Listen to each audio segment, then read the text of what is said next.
Paula Mujica. Angie.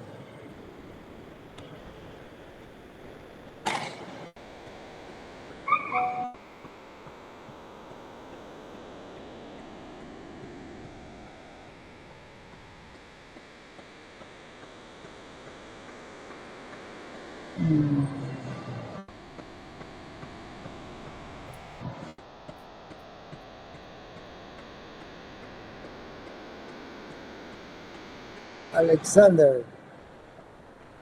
Great. Leo. Perfect.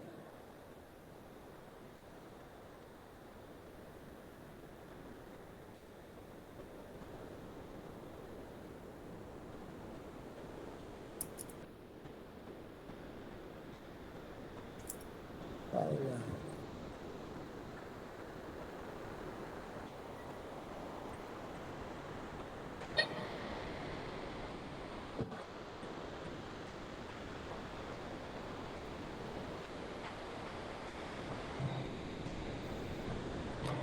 Perfecto.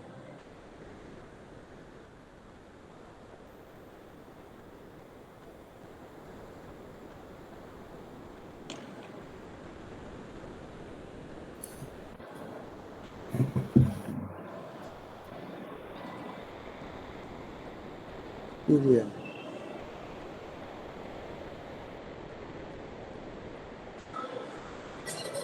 Buenos días. Buen día. Giria, ¿cómo estás? Todo bien, gracias a Dios.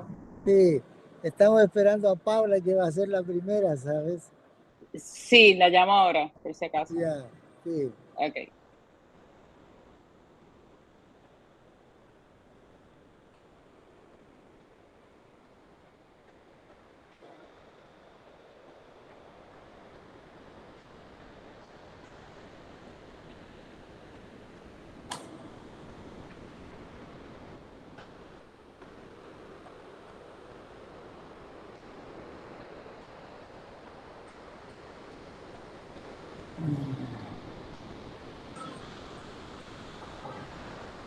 Barak, how you doing?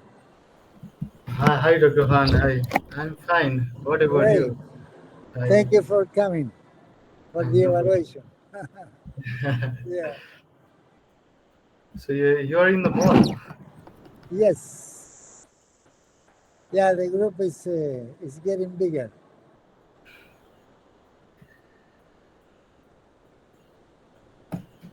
Hi, Kevin, and hi to all the presents out here. Yes. That's great, man. You? Yeah, Yes. yeah.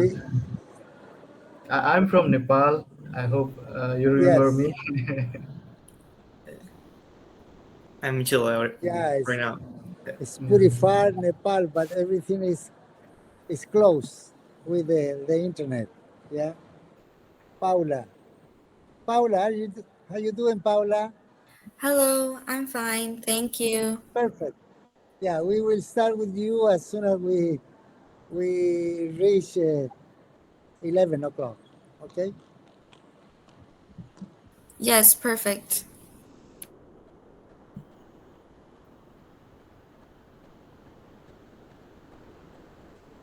Oh, wow.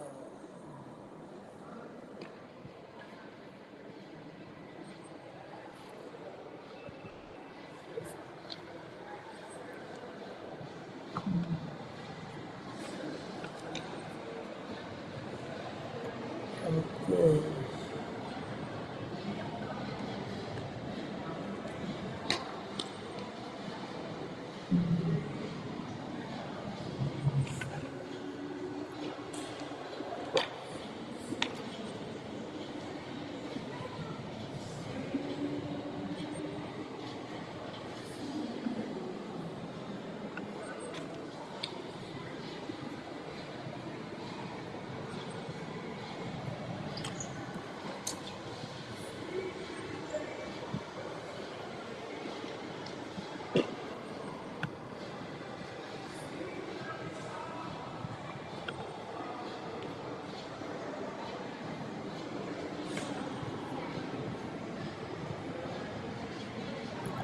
Yeah, all right.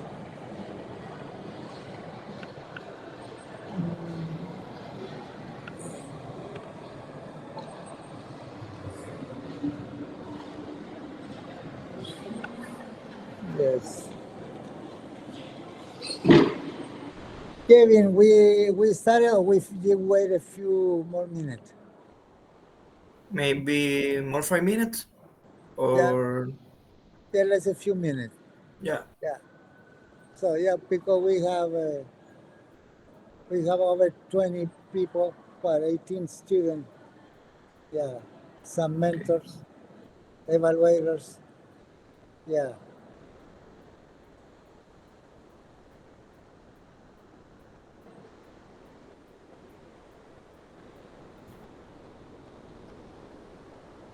Yeah.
Okay, Kevin, I think we can start. All right. Yeah. Okay, Yeah. I'm going to talk a little bit, and then we just play the video of Maya. Okay, remember, and then we just start with Paula. Okay, good morning to almost everybody. Only I think we have Barak from Nepal, that is nighttime there. Okay, and we do have the judges, we have the student, and I think we are ready for this moment. This is the second version of the virtual 2024 Saturday Research Academy Symposium. Okay, we are going to have probably about 20 presentations, and we are going to be in this meeting until probably 12:45. Okay, if everything goes smooth, we will be out by that time. Okay, I welcome all of you to this symposium, but we are going to have a video coming out of the program officer of this grant. Maya is the program officer, and she will salute you. Okay, Kevin, you can play the video.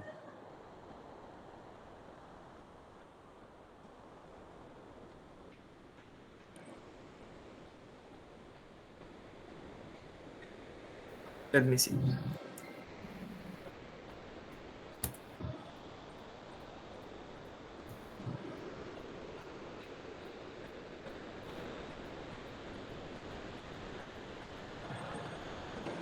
Hello, hello, good morning.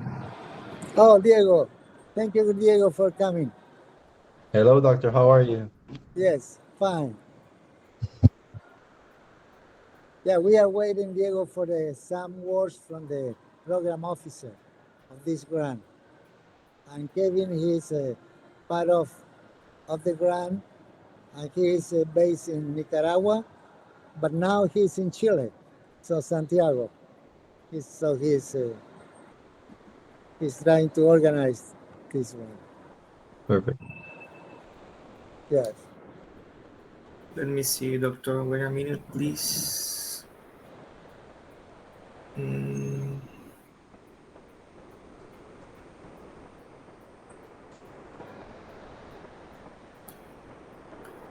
I tried to. Are you able to do it or not? the sound. I have problem with the sound. With the Ah, you audio. have problem with the audio. Yeah. Wow. Let me see.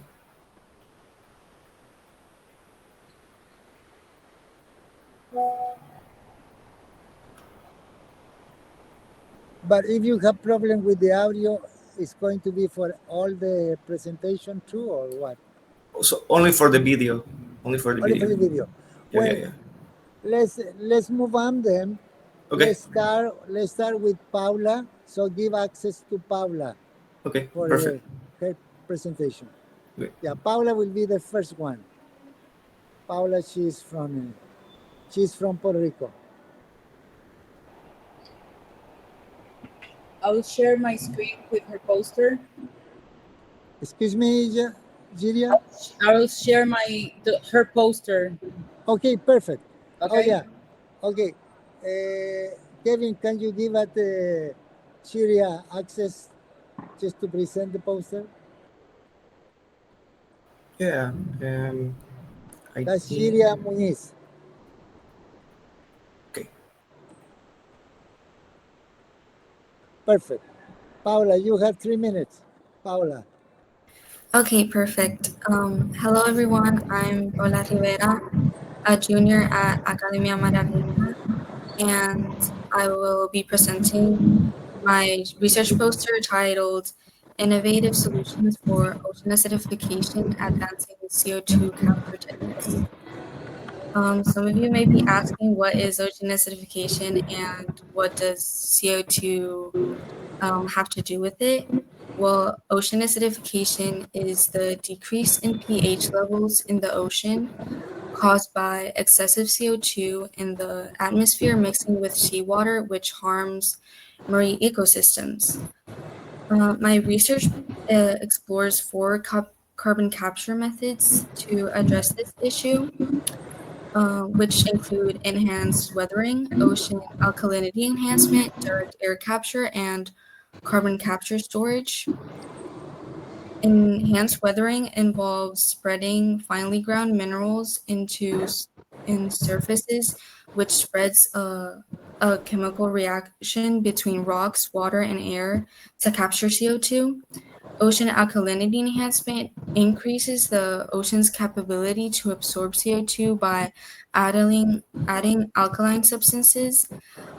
Direct air capture uses fans with filters which contain engineered chemicals to extract CO2 directly from the air for storage or utilization, and carbon capture and storage captures CO2 emissions surfaces like power plants for underground storage. I evaluated all these methods based on cost, energy use, and carbon released and carbon captured. In the energy sector, enhanced weathering required 1 to 5 gigajoules per ton of CO2. Ocean alkalinity enhancement is more energy efficient, needing only 0.5 to 3 gigajoules per ton of CO2. Direct air capture is the most energy intensive, consuming 6 to 10 gigajoules per ton of CO2. And carbon capture and storage demanded 2 to 4 gigajoules per ton of CO2. In terms of cost, Paula, you have less than 1 minute. oh well,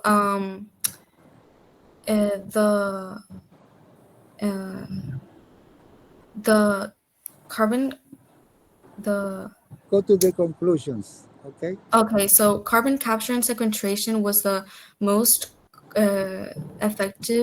cost-effective option. The ocean alkalinity enhancement was the method with the least carbon released, and the carbon capture sequestration is the most efficient method in terms of carbon extraction.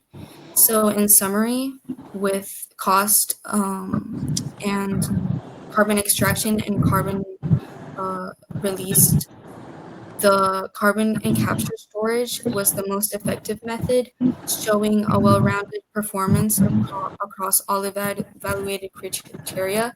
Ocean alkalinity enhancement ranks second. Direct air capture was the least effective method, making enhanced weathering the third. All right. Now to the judges, you have 2 minutes for questions. Hi, yes, I have a question. Alexander, yes. You mentioned that by using alkaline metals and putting them into the water so that the carbon so that the CO2 capture could happen. Is there any way that how do you know this is eco-friendly or it doesn't harm the environment? How does it work? Well, it's still not. It hasn't had that much time to be tested in a long equity of time. Still, there could be some secondary effects that this could cause, but those are still not 100% tested. Those are one of the other reasons that this could harm the other marine ecosystems, but it can solve this problem. That's one of the other reasons that this ocean alkalinity enhancement can be. Okay, thank you very much, Paula. I think that will be all. Okay. Yes, Thank you. Yeah, all right. Let's move to the second one, Natalie Guevara Flores. Natalie, are you there?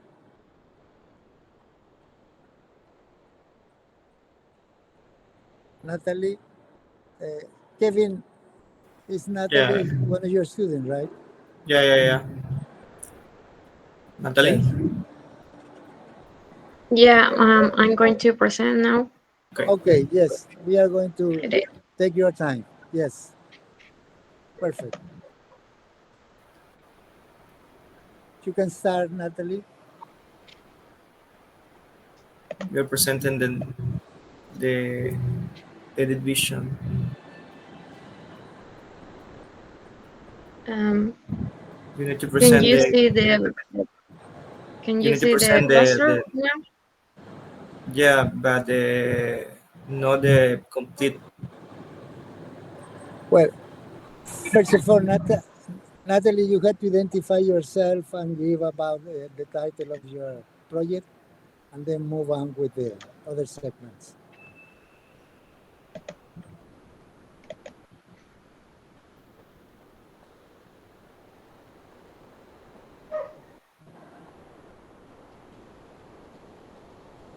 Yes. Can you see it now? Yes, very well. Okay, hi, my name is Natalie Guevara. I'm from Nicaragua, and I'm going to talk about the following study.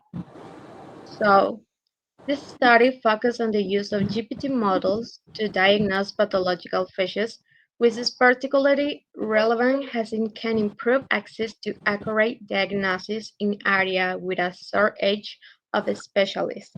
Artificial intelligence is revolutionizing medicine, and this work explores how GPT models can contribute to that transformation. So, the main objective of this study was to evaluate the accuracy of GPT models in diagnosing pathological phases.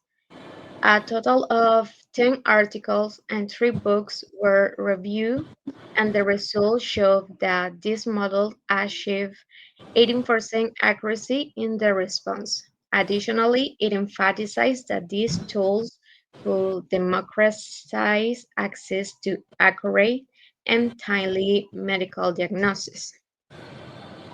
And the introduction focused on how AI, particularly GPT models, can bridge the gap in access to medical diagnosis. So this study is justified by the need for more accessibility and accurate diagnosis in regions with a few specialists. The methodology involves a systematic review and with a mixed approach utilizing both qualitative and quantitative data. Articles and books describing pathological phases were analyzed, and AI filters were used to select the best available studies. In the results, it is important to mention that 6% of the medical articles recommending pharmacological treatment, while 40% focused on non-pharmacological intervention. Additionally, the development of GPT models demonstrate a 80% accuracy, underscoring their potential in medical diagnosis. So, the conclusion reinforces that GPT models have great potential to improve the accuracy and accessibility of medical diagnosis. These research validated their use and diagnosing pathological phases, which could reduce diagnosis errors and associate long-term costs. So now the bibliography lists the most relevant reference that support the study findings. It is crucial to mention that these sources were selected for their relevance and contribution to the field of artificial intelligence applied to medicine. Finally, in the supplementary information section, additionally, research such as a link and QR codes were included, allowing attendees to access more information about the study and implication. All right. Thank you very much, Natalie. Now, for the judges, do you have any question for Natalie?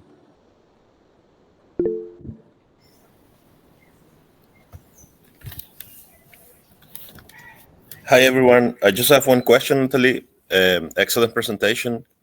Yeah. Do you have to use images? I mean, you have to upload images to make the diagnosis, or is it possible to install this type of technology into cameras to make the diagnosis live? That was my intention, but I have to do more work, and I hope to do it someday. All right. That's the next step then. Any other question for Natalie? Yes, I have one. So Yes, Leo. Right. AI is becoming much more relevant, and sort of one of the bigger questions is if it'll ever sort of substitute a clinical diagnosis. So I want to ask, do you think there ever will be a point where sort of it'll be less of a tool and more of the way we diagnose patients, or do you think a doctor will always be needed sort of to review the results that the AI is giving? Can you do the question again, please? Yeah, sorry. So do you ever think the AI will substitute a doctor's diagnosis, or will it always be a tool? No, it is going to be a tool because it requires a professional person to do this job. Okay, thank you. All right. Thank you very much, Natalie. Perfect. Let's move to Christiana Lucas Hansen. Yeah. Okay, Christiana. Yes. You have your time, Christiana. Go ahead.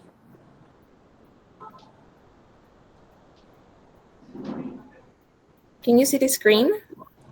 Yes, we are trying to get it. Yes. Good morning. My name is Cristiana Lucas. I'm from Nicaragua. Today, I will be presenting you my project, AllSync. Imagine the fear of looking into the eyes of someone you love and realizing you have no idea who they are, or the fear of wandering lost in what used to be your own neighborhood. For millions facing Alzheimer's, this nightmare is their everyday reality. It's not just memories that fade, it's identities, relationship, and what is life supposed to be itself. Imagine your loved ones slowly slipping away, not just forgetting where they put a kiss, but forgetting who you are. Alzheimer's is heartbreaking, not just for those who have it, but for the people who care for them. Taking care of someone with Alzheimer's is incredibly tough. It's exhausting, emotionally draining, and often overwhelming. That's why I created AllSync. It's like having a supportive friend who's there to help you navigate this journey, making sure you're never alone and that you have what you need to take care for your loved one on the best way possible. On the slide, you can see the key steps I took to develop AllSync, but let me take you a bit deeper into the process. I started with a systematic review, selecting 10 studies published between 2013 and 2023. These studies were not just numbers on a page, they represented real-world experiences, the frustrations, the tiny breakthroughs, and the ongoing battles that caregivers face every day. I knew that to create something truly impactful, I needed to really get what these caregivers were going through. So I didn't just collect data. I dug into the real story behind the numbers. It wasn't just about spotting trends. I kept tweaking it, making a little adjustments here and there. Each time, it got a bit better, more in line with what caregivers really need. My goal was to make sure AllSync wasn't just another GPT. It had to be something that's super easy to use and actually understand what caregivers are going through. I needed to feel like it was right there with them, so offering real help when they need it most. So, what did I find? Well, first off, Alzheimer's still doesn't have a cure. Current treatments like cholinesterase inhibitors and memantine can help with symptoms, but they don't stop the disease. It's like slapping a band-aid on a wound that's not healing. I also looked into newer treatments like aducanumab and gantenerumab. These are promising because they reduce amyloid plaques in the brain. But here's the catch. The results are all over the place. Some patients improve, others don't. And the biomarkers we rely on, they are not always consistent. Now, about AllSync, when I tested it with real caregivers, the feedback was overwhelmingly positive. The charts clearly show that caregivers didn't just find AllSync helpful, they felt truly supported by it. And let's be honest, it's not just about having the right information. It's about getting it in a way that's timely, easy to understand, and actually useful in daily life. Because really, who doesn't have Google nowadays? The difference is AllSync offers more than just answer. It offers real, practical support when it's needed. At the heart of this journey, I realized something powerful. Alzheimer's isn't just a disease that steals memories. It's a disease that tests our humanity. It challenges us to find a way to bring comfort and dignity.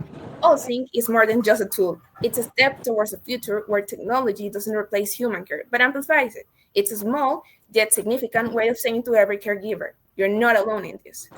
Maybe you won't remember everything I've said today, but always remember this. You're more than what you may forget. All these documents here are the foundation of my research. Without them, this couldn't have been possibly done today. My paper, in case you want to check it after this. Thank you. Thank you much, Cristiana. Now for the judges, do you have a question for her? Cristiana?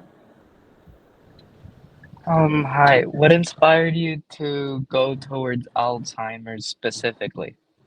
It's more of a personal reason. My grandfather was diagnosed in February of this year with this disease, and it got me into looking for more of this information because we see only the disease. We don't see the human being behind that disease, and that's how we should treat it. And patients are usually not alone. They are usually accompanied with someone. It might be their familiar, their, spouse, husband, whoever they are, and they also affect their lifestyle by the disease itself. And that's a powerful tool that I wanted to create to help all these people. It's not just about patients. After all, they are happy. In the disease, they don't actually know that they are losing all the capacities. So yeah, that's my reason. Thank you very much, Cristiana. Perfect. Let's move then to the next, Marcela Bonilla. Marcela, are you? Diego have a question. Yeah. Oh, who has a question? Diego? Oh, yeah.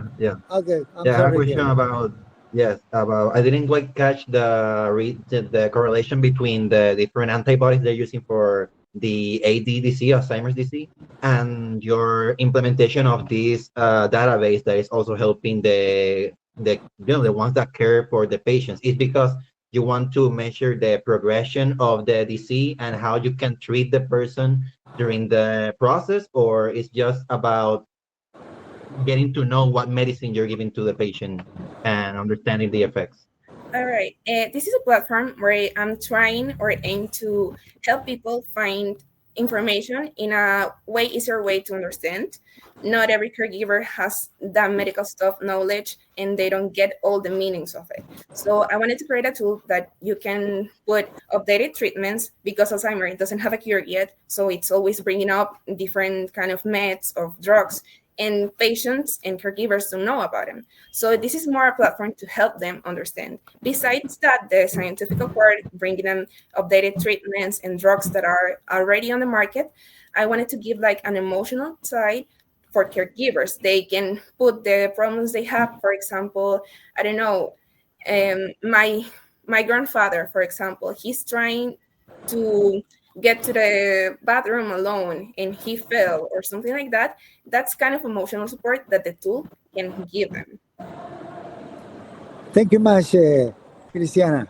Now let's move to Marcela. Marcela Bonilla. Are you there, Marcela? Kevin, that's one of your students, right? Marcela? Yeah, okay. Perfect. Okay, Marcela, start talking.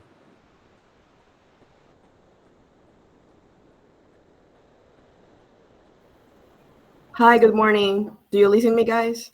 Yes, Marcela. Okay. Okay, so this study focuses on the development of an AI-based system to detect infections in open wounds. Since infections in open wounds pose a significant challenge in healthcare, this system aims to improve diagnosis and treatment, thereby optimizing clinical outcomes, reducing complications. The primary objective of this study was to investigate common infections in open wounds, identify the microorganisms involved, and develop an AI tool to improve diagnosis and treatment. This study addresses a critical healthcare issue, infections in open wounds, which can delay healing and cause severe complications like sepsis. Since these infections are common and challenging to manage, especially in vulnerable populations, the primary goal was to identify the responsible microorganisms. A total of 10 high-quality scientific articles were systematically selected. To assess the quality of these articles, 6 were evaluated using Prisma, 3 with CONSORT, and 1 with Strobe. Additionally, an AI tool was developed and validated using machine learning algorithms.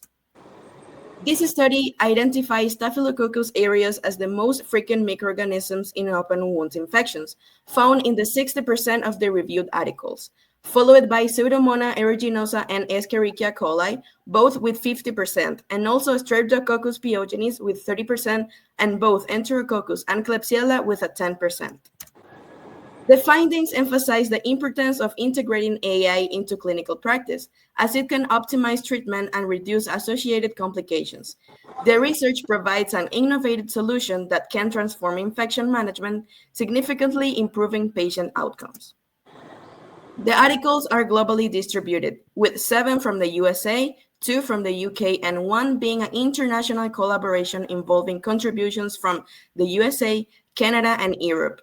These sources provide the scientific and technical foundation upon which the AI tool was developed, ensuring that the study is supported by the most relevant and up-to-date literature in the field. Finally, here it is the QR code that drives you straight to the GPT model that was developed specifically for this study, allowing you to explore its functionalities and applications in real time. Thank you. This was Marcela Bonilla from Nicaragua. Marcela, thank you very much. Any question for Marcela from the judges or from the audience?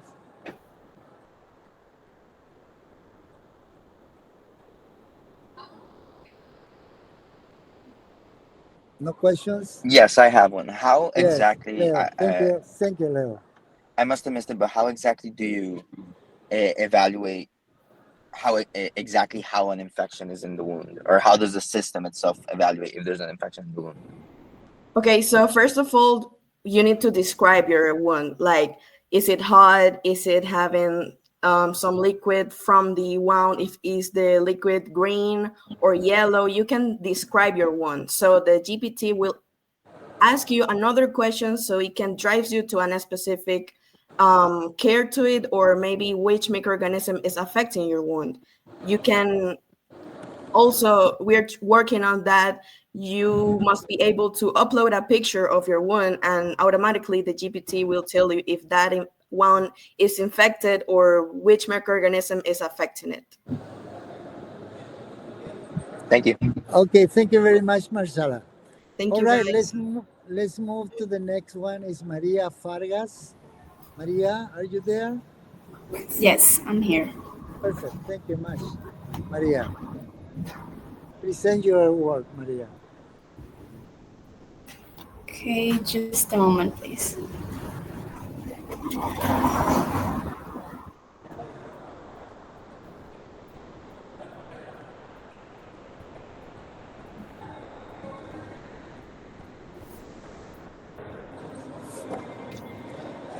Okay, Maria. Just a moment, please.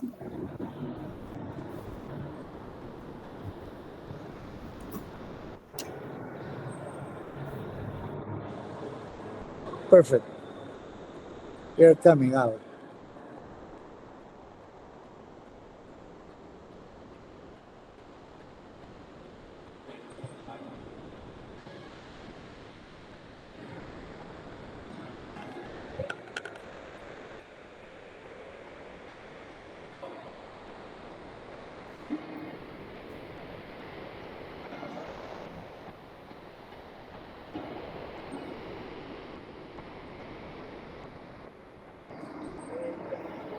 Kevin is the system in Nicaragua, right? That is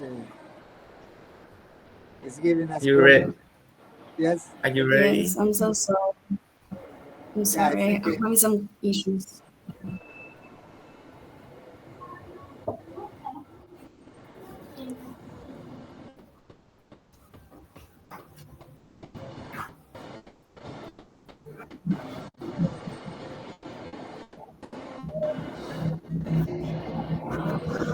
Okay, we try to next. Can we go to the next one, Kevin? Yes, I'm so sorry. Yeah, I think So much. Maria, we are going to take you down. Okay. Let's see the next one so we can Okay. move. It's going to go Milan Guzman. Milan Guzman. Yeah, sure. Hi. Hi, Milan. I'm going to present now. Okay, Milan. Yeah. Perfect. Can you download your presentation? Yep.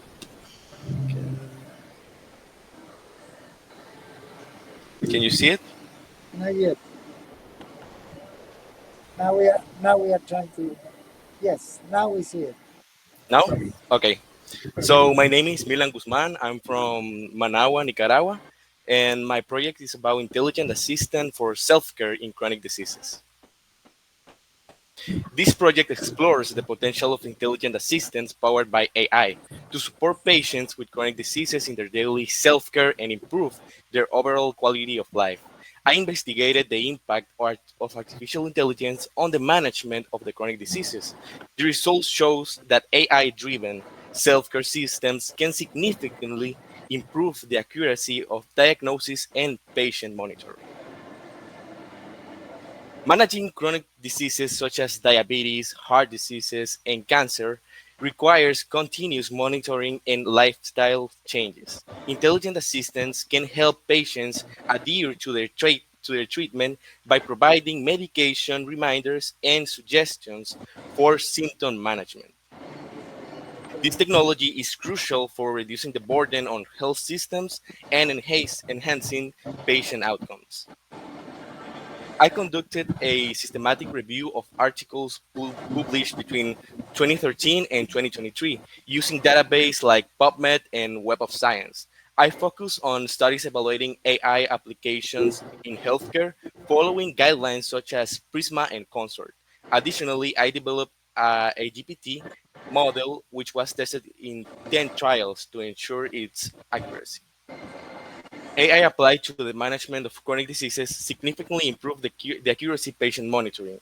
The GPT model achieved 80% accurate responses with an average response time of 9.7 seconds across 10 tests, highlighting the potential of intelligent assistants to optimize the management of chronic health conditions.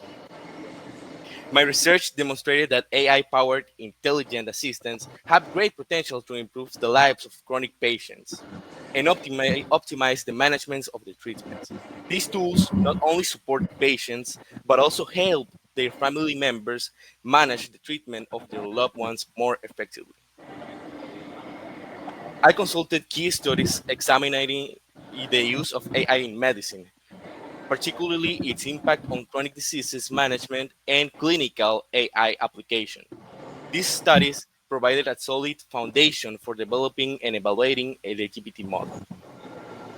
And for last one, I really want to extend my heartfelt gratitude to Dr. Kevin Chamorro and the engineer Luis Maru for their invaluable guidance throughout this project.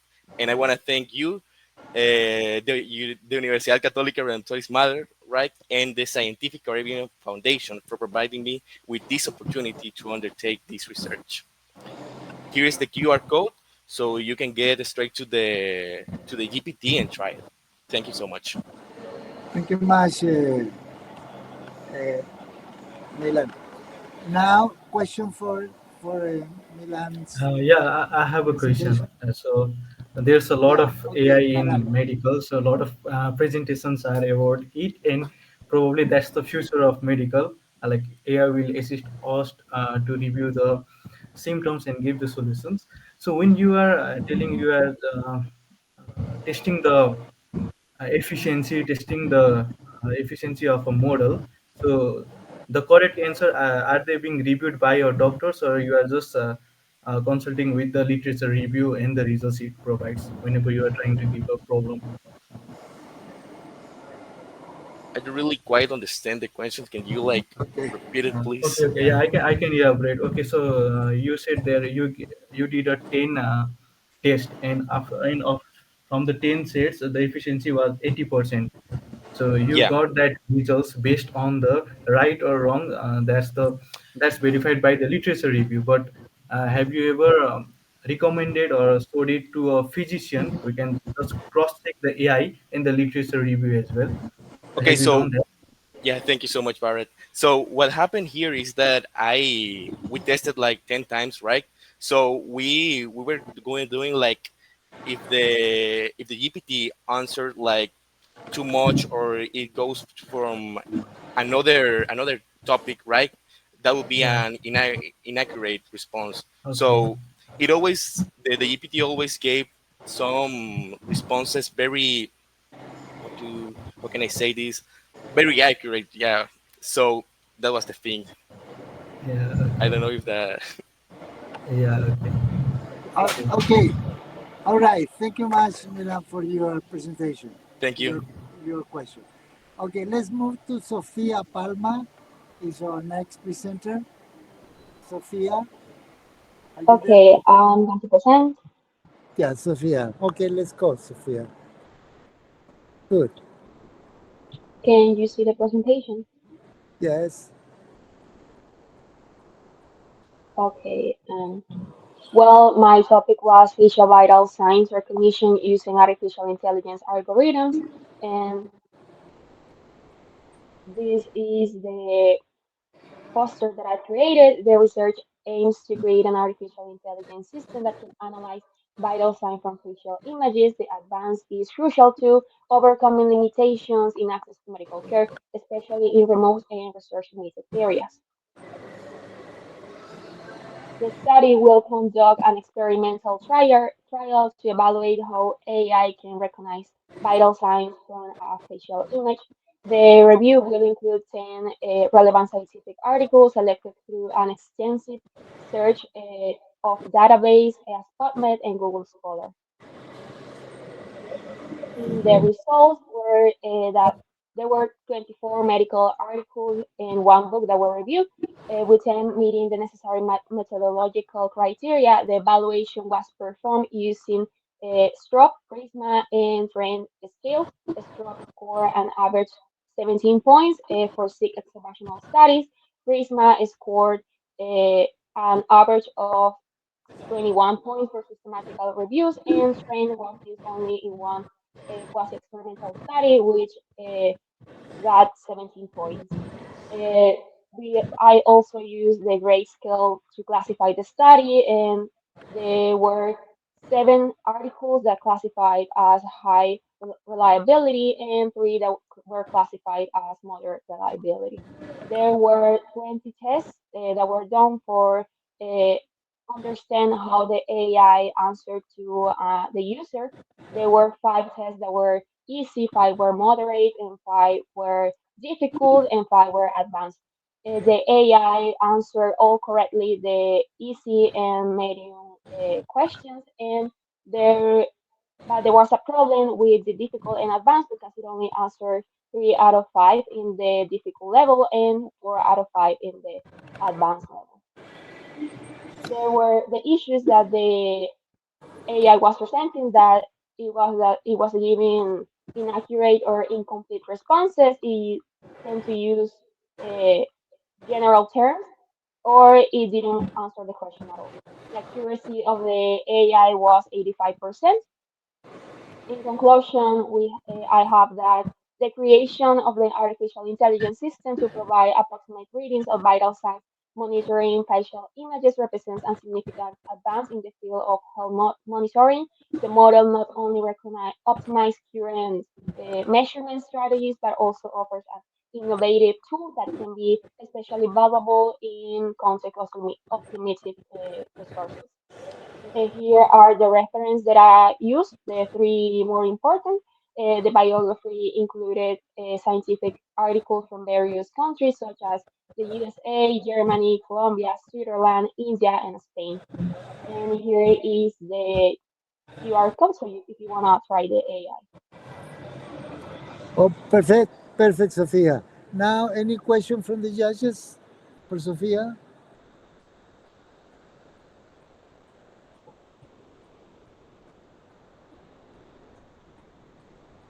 Any questions? Diego, any question? Well, I can ask a question about the different methods you use for the databases based on the disease they're based on the facial only. The only work for diseases that are representative for skin problems, for example, or you can like expand it for other diseases. No, it only gives you the vital signs. It is something that takes a lot of time, especially if somebody else is using the blood pressure monitor or the thermometer. So the first step was to let it analyze the vital signs. All right. Thank you very much, Sophia. Yes. Let's move them to Edwin Rodriguez. Maria Edwin Jose Rodriguez. is going to present. What? Maria Jose. Maria Fargas. Oh, Maria Fargas, she's ready now? Yeah. Okay, Maria. Okay, Maria. All right.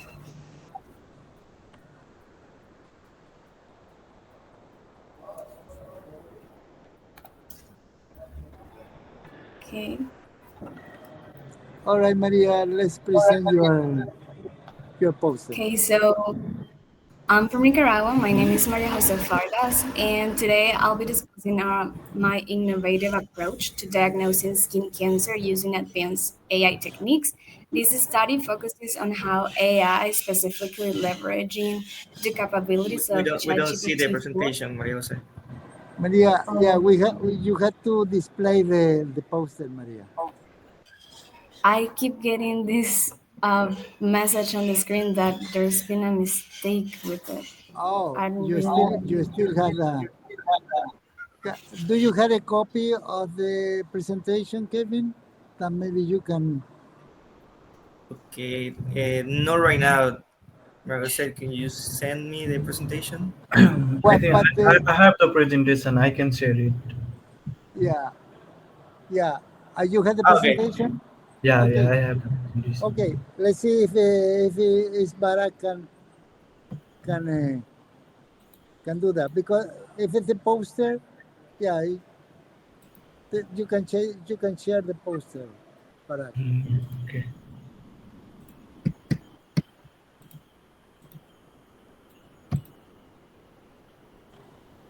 Okay, we have it right now. So can you see it? Yes, now we see. Okay, Maria. Yeah, you are getting some help from Nepal. So you see, she can present now. Yeah, that's good. Okay. So, as I was saying, these AI can aid in accurately identifying skin lesions, offering a reliable tool for healthcare professionals. The research is particularly relevant given the rising global incidence of skin cancer and the need for more accessible diagnostic tools. Moving on to the introduction, in the abstract, I explain how the AI system was developed to identify and classify skin lesions. Using advanced machine learning techniques, we created a tool that assists doctors in early diagnosis, which could save lives. This is a promising advancement in dermatology as well in oncology. The introduction is because skin cancer is a growing health concern and traditional diagnostic methods aren't always sufficient. Therefore, the research explores how artificial intelligence can offer more efficient ways and accurate and accessible solutions, integrating natural language processing to enhance clinical evaluation. As regarding the methodology, I used a mixed approach. I reviewed 10 articles selected for their high quality, and I developed a GPT model based on these reviews to identify types of skin cancer. The ethical guidelines from Helsinki and Nuremberg were strictly followed. Regarding the results, they show that the AI model I developed has a high level of accuracy, and AI tools not only improve diagnostic accuracy but also reduce variability between different doctors. And the leading country where articles were published was Germany. And there we can see as well the journals that I got the articles from. Finally, in the conclusion, it highlights that AI has a great potential to improve skin cancer diagnosis, and this advancement not only optimizes the patient outcomes, but could also transform the way dermatology is being practiced globally. And the main references include recent studies on the applications of AI in dermatology, and each source was selected for its relevance and quality, providing a solid framework for this study. And for those interested in exploring further, I included a QR codes that you can scan, and it gives access to the AI tool I developed and provides more details on how it works. Perfect, Maria. Thank you much. Now, let's see if we have some question from the judges. Yeah, I have a question. Yes. Okay, so when Google was at its initial stage, whenever we used to write any symptoms, like there was even a joke, like if you even type a headache in a Google, like it will show you have a brain cancer or something like that. It was a huge joke at the time. So with the Chat GPT, we are training the models. So what about the risks of these interpretation being wrong, and what about considering the psychology of a patient as a whole? It is not just a question for you, but to those who are using the GPT, because without a physician or without a medical test, it cannot interpret properly. So, have you ever considered about acknowledging that things or writing any warning so that it can help the patients or anyone who is using these models? Maria, can you get the question or not? I'm not. Can you please say it again? Yeah. I can repeat it. Summarize the Barak. Summarize the question. So, like these interpretation are solely based on the articles and photos, right? So there are more of taste and also doctor counseling. So whenever we are just typing of symptoms in a models or just in a Google, there's always a psychology that okay, it might be wrong, it could be huge, and it usually scares the patients whoever search it. Like even my mother, when she is sick, she always go to the Google, and the results are worse. Like it will say some types of cancer or anything, and she really gets worried. So whenever we are also giving the people the ability to use this type of tools, there is a high chance that it may do, the simple disease could lead to a huge interpretation of something like a cancer, even if it is not a cancer. So there's a whole part of psychology involved in these kinds of interpretations. So have you ever thought of those psychology needs to be addressed, or maybe some kinds of disclaimer or anything that can be done to okay help remediate the patient's answers? You got the question Okay. now? Yeah. So when I was setting the GPT, what I did is that I made sure that there was a disclaimer, and that as well, I made sure that it didn't give alarming answers to the people who were using it, because I know how tricky it can be and it can alarm people without it being necessary. Therefore, I wanted it to be a simple language for the people, as well as the way that it works is that people describe the different skin lesions that it has, and it gives a list of possible diagnoses. And as well, it provides a link to a different website with pictures so that people can compare what they have on their body to what the possible diagnosis would be. But regarding the psychological part about it, I did want to make sure that it didn't give alarming answers if it was not necessary. All right. Mary. And Thank you very much, as Maria. well, Yes, yeah. yes, Maria. Yeah. Go ahead. Yes. Just I also added the disclaimer that every time that it provided an answer, it would suggest seeking doctor guidance and to go see an actual dermatologist. Yeah, perfect. Thank you. Thank Thank you you very much. much. Thank you much, Maria. Now let's go to Edwin Rodriguez. Edwin Rodriguez, are you there?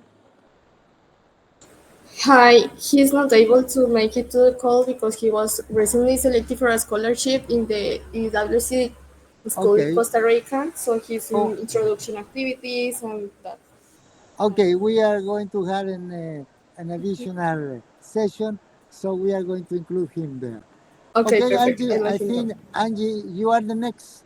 Okay, perfect. Angie, you are the next. Share my Okay. screen.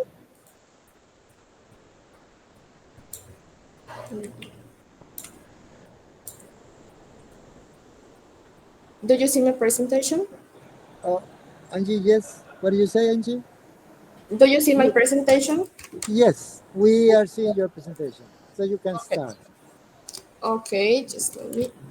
Okay, good morning. My name is Angela Guizamon. I am from Colombia and I'm part of the Emanuel Foundation. I am going to present the MathSolve project, a step-by-step solution with the Singapore method in WhatsApp. So this is a virtual assistant on WhatsApp that uses the Singapore method to enhance mathematical problem-solving skills among students. The purpose of MathSolve is to provide step-by-step solutions directly within WhatsApp using the Singapore method. This approach combines visual learning techniques with modern technology, making mathematics more accessible and engaging. My research indicates that MathSolve not only improves students' understanding, but also boosts their confidence and tackling math problems. My methodology was inductive, starting with a review of academic articles to identify best practices and patterns. In mathematics education, I conducted an observational, explanatory, and prospective study using mixed methods to analyze the impact of MathSolve on mathematical comprehension. The assistant was tested to gather data and on its effectiveness. From the 35 academic articles reviewed, 10 met the rigorous standards of grade and stroke, highlighting the the efficiency of digital schools and AI in personalizing learning experience. As shown in the graph, the articles reviewed came from diverse geographical regions, within the majority from the Latin America, then followed by Europe, North America, and Asia.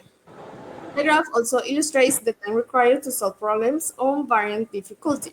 Easy problems lasted about 7 seconds, medium 16 seconds, and hard problems about 20 seconds.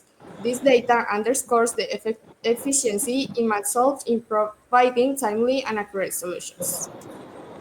In conclusion, MathSolve demonstrates significant potential in enhancing mathematical understanding through the Singapore method.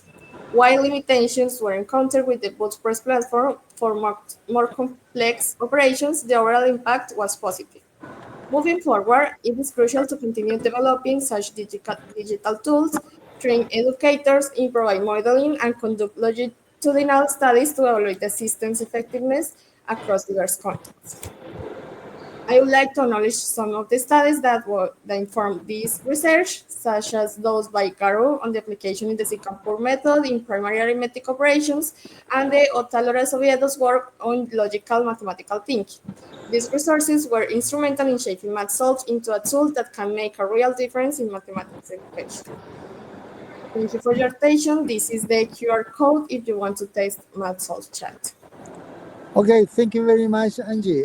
Any question from the judges for Angie?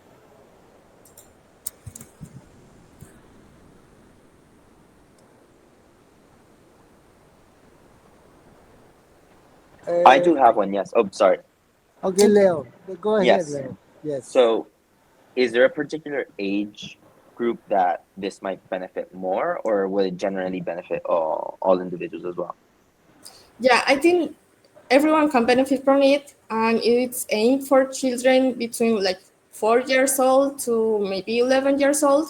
But since ChatGPT has some laws, it is aimed for parents to teach their children, because just adults can like try to use these tools. So, yeah. Thank you. All right, thank you very much, Angie, for your presentation and question. Okay, thank Okay, you. let's move now to Diana Maldonado. Diana Maldonado, are you there? Yes, I will share my screen. Okay, Marisol. Oh, you are okay. You are Diana Marisol. Okay, great.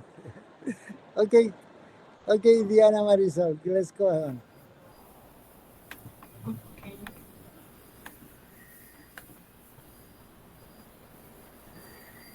Perfect.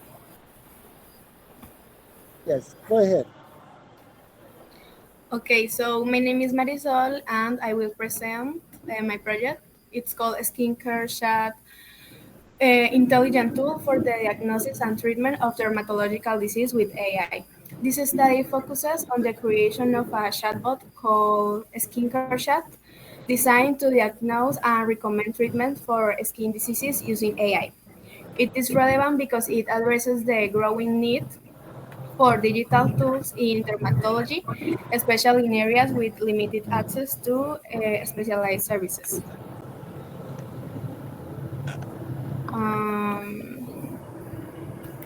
I have a problem is that the slides are not moving. Are not moving? Oh, yeah. No, yeah, no. Now they're doing.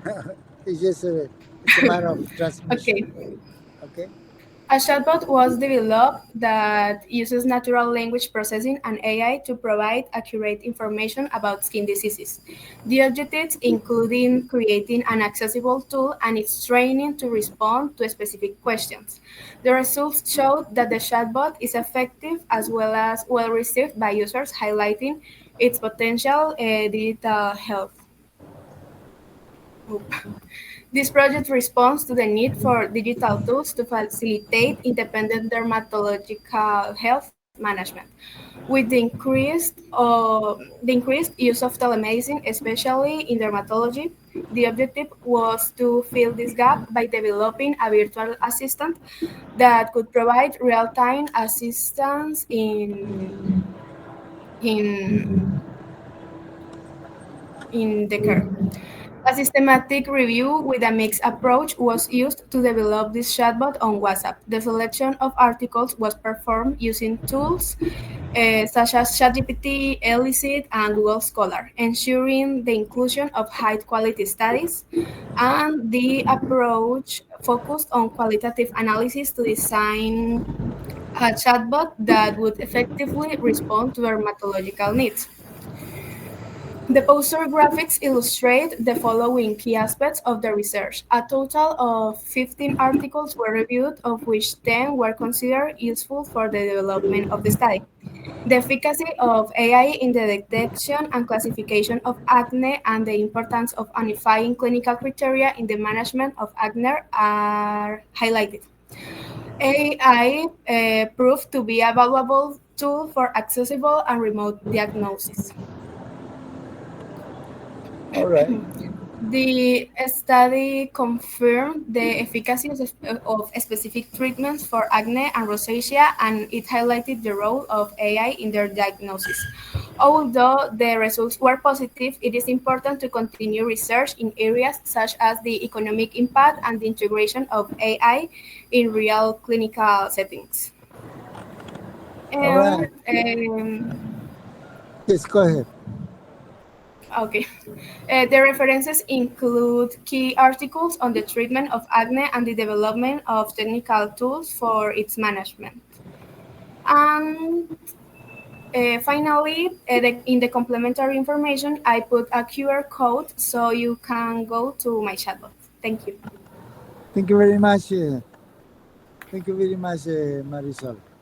Okay, any question from Marisol? Marisol. All right. Alexander, Leo. Any? Yes, I have a question. So would Leo, this go tool ahead. be more helpful for caregivers like parents, or would it be more for diagnosticians and physicians? Marisol, you got the question? I think that it has like yes.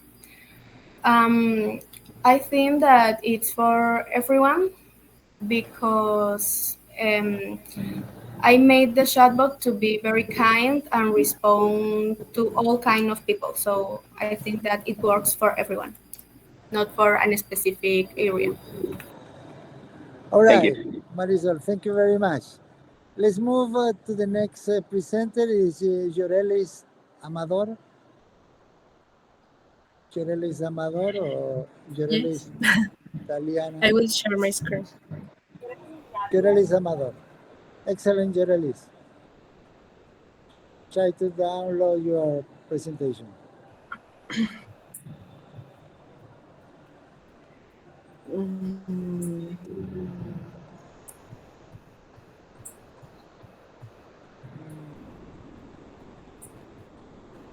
Great. Perfect. Correct. Oh, sorry, I forgot to turn off my camera.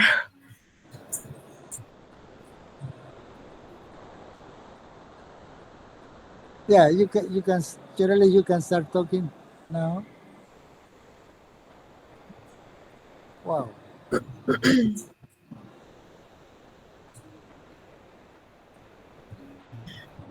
Okay, then. My name is Jorelis Amador, and I am from M&M Foundation, and this is my poster. I will present it. This study examines the creation of a WhatsApp application to improve pet care and first aid. Its relevance lies in its focus on accessibility and education, aiming to reduce unnecessary veterinary visits and promote animal welfare. The research developed a WhatsApp app to provide information on animal diseases, first aid, and basic care. The findings showed significant improvement in pet owners' knowledge and quicker emergency responses, highlighting WhatsApp's potential for veterinary education. Then, the study addresses the need for accessible educational resources in pet care, with many households owning pets and lacking basic first aid knowledge. This project aims to fill the gap by using WhatsApp, a widely used platform. Then we conducted a systematic review of articles from 2013 to 2023 using AI to filter the most relevant studies. High quality methodological articles were selected and the data were analyzed qualitatively through thematic coding to develop a GPT model focused on emergencies and animal welfare.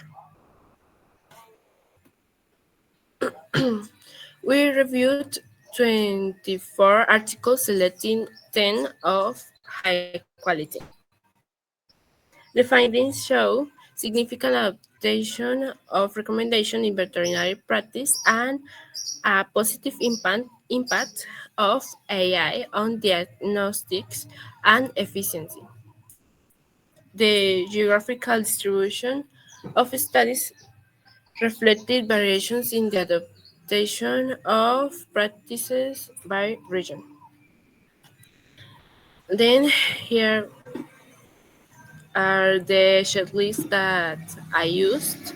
Most of the articles are have high quality in stroke and nutrition.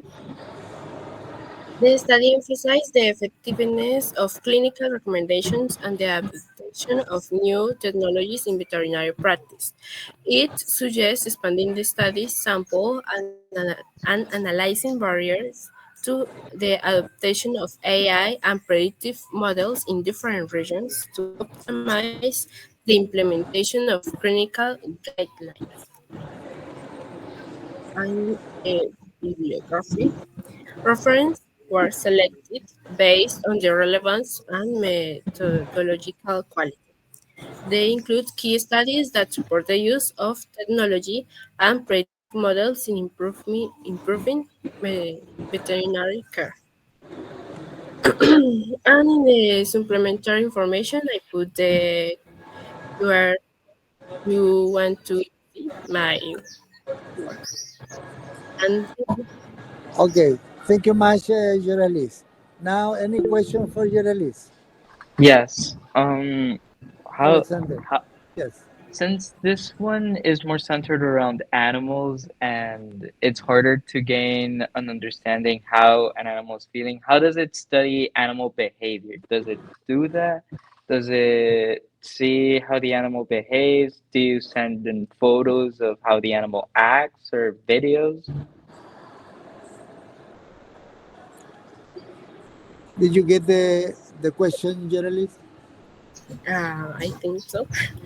Then the owner of the pet have to describe the behavior of the pet, and you can also like put a picture of the injury of the pet in the chat, and the chat will tell you what cares do you have to take. Wait, Does you respond the question? Okay, follow up, Alexander. No, yeah, I Okay. understood the question, but now I have another question. Sorry. Okay. You mentioned that it was for veterinary use. Why? But is it also for the owner's use?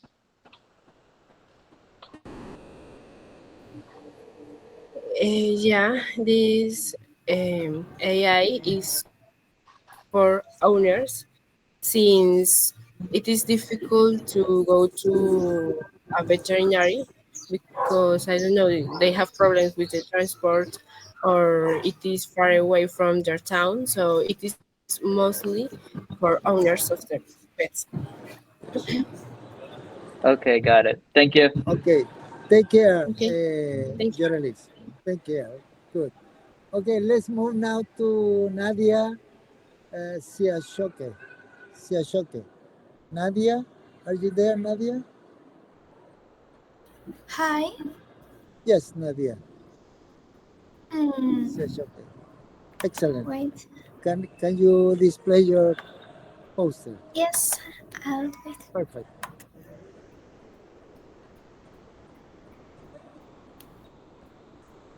Mm, Perfect. Well, hi, my name is Nadia. I'm from Colombia, and today I will present you my research project called Innovation in WhatsApp, reporting advances in aerospace engineering and renewable energies. Well, the study explores how to use WhatsApp to disseminate advances in aerospace engineering and renewable energies. It's relevant because it connects complex scientific topics with the general public, making science more accessible and understandable for everyone. Wait. Can you see the next slide? Okay. Aerospace engineering and renewable energies are vital for the future, but the lack of clear communication limits the adoption of this knowledge. WhatsApp offers a solution to bridge this gap, allowing the information to reach broader audiences and helping to reduce misinformation. We conducted a systematic review of articles published between 2013 and 2023 to develop a GPT system on WhatsApp. The methodology included qualitative and quantitative analysis, adhering to the ethical principles of Helsinki and Nuremberg. Key findings include oxygen productions on the moon, improvements in materialization, and challenges in energy harvesting. WhatsApp was effective for information distribution through limitations in audience engagement. This study highlights the importance of WhatsApp in scientific communication. Despite challenges, this tool can increase the dissemination of critical information about renewable energy and aerospace technology, promoting more informed public. The references include case studies in aerospace engineering and renewable energy, selected for their relevance and scientific validity. These resources underpin the study findings and recommendations. We included a QR code for additional resources such as full articles and extended data. This will allow attendees to further explore the discussed topics and access up-to-date information. Thank you. You are mute, Dr. Arca.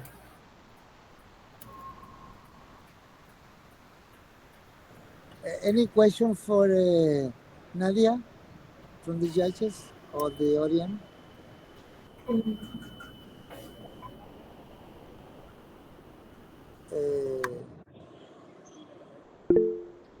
Oh yeah, we need a question. Kevin? Yeah, I have one question. Thank you, Nadia. The chatbot specializes in one specific type of renewable energy, or is it analyzes like all types of resources? Well, in the chatbot, in the articles I investigated, I used a lot of articles. I decided that I wanted a wide sources of information of all topics, and some of them included a lot of kinds of energies. All right. Thank you much, Nadia. Great. Let's move to the next presenter. Is Charit Prada, Charit Daniela Prada. Is she somewhere here? Kevin? Uh, I not see her. Do you see her in the list or not? No. No? I'm going to chat with her. I think she left, right? Yeah. I saw a message that she left. Okay, let's move them to we are coming back then to her. Paula Mojica. Paula Mojica.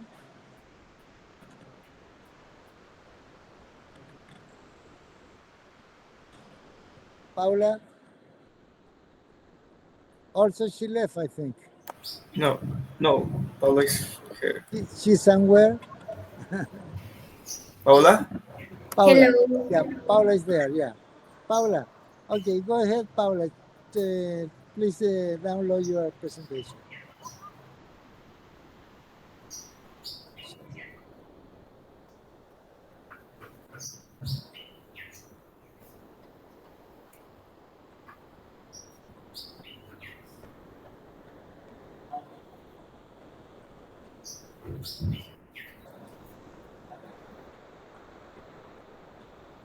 All right, Paula, start talking.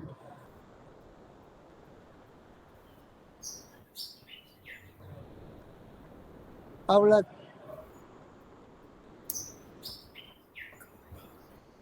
Can you start talking, Paula? Yes. Perfect.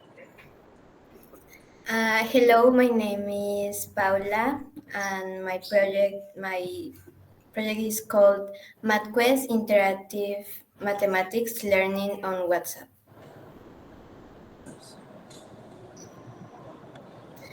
The project focuses on creating an AI-based math gaming platform on WhatsApp.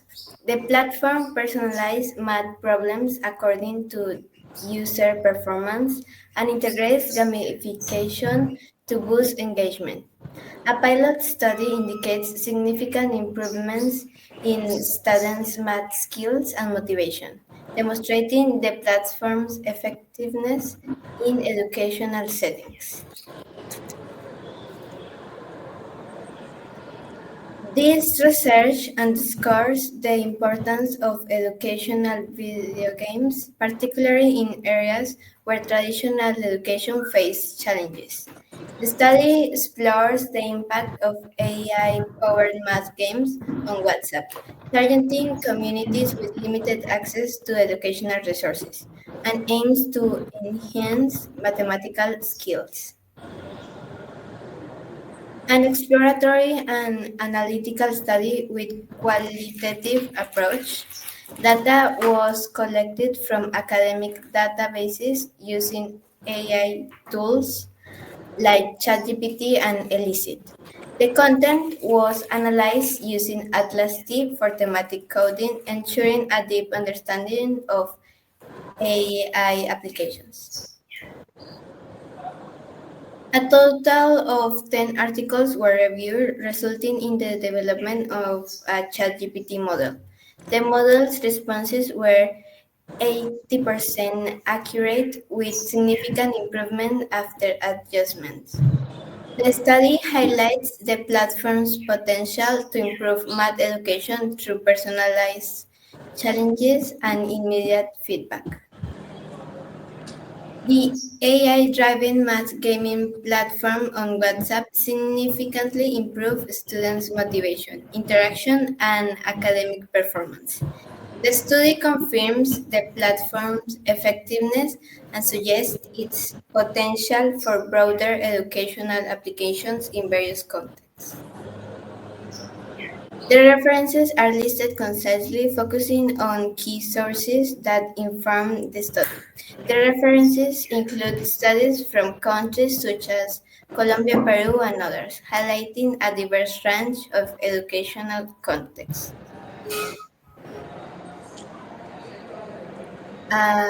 This is the ChatGPT. This is the QR code for the ChatGPT. Thank you. Thank you, Paula. Okay, any question from the judges for Paula? Yes, over here. Okay, Alexander. You mentioned that this AI system used a math game. How does the math game work and how does it work? So the chat GPT recommends games that already exist for the subject. Okay, got it. That's it. Okay, Paula, thank you very much, and thank you for the answers for the question. Let's move next to Ana Sofia Peña. Ana Sofia Peña is there? Yes, hi. Ana Sofia, how you doing? Okay, can you download your presentation? Yes. Perfect.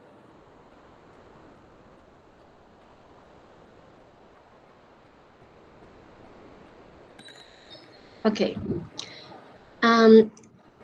This study explores how a WhatsApp chatbot can provide psychological support to low-income children, addressing the growing need for accessible mental health solutions for vulnerable populations. It's relevant because it aims to close the gap in mental health resources for those who need it most. The study aims to develop a WhatsApp chatbot to offer emotional support to children who lack access to professional therapy.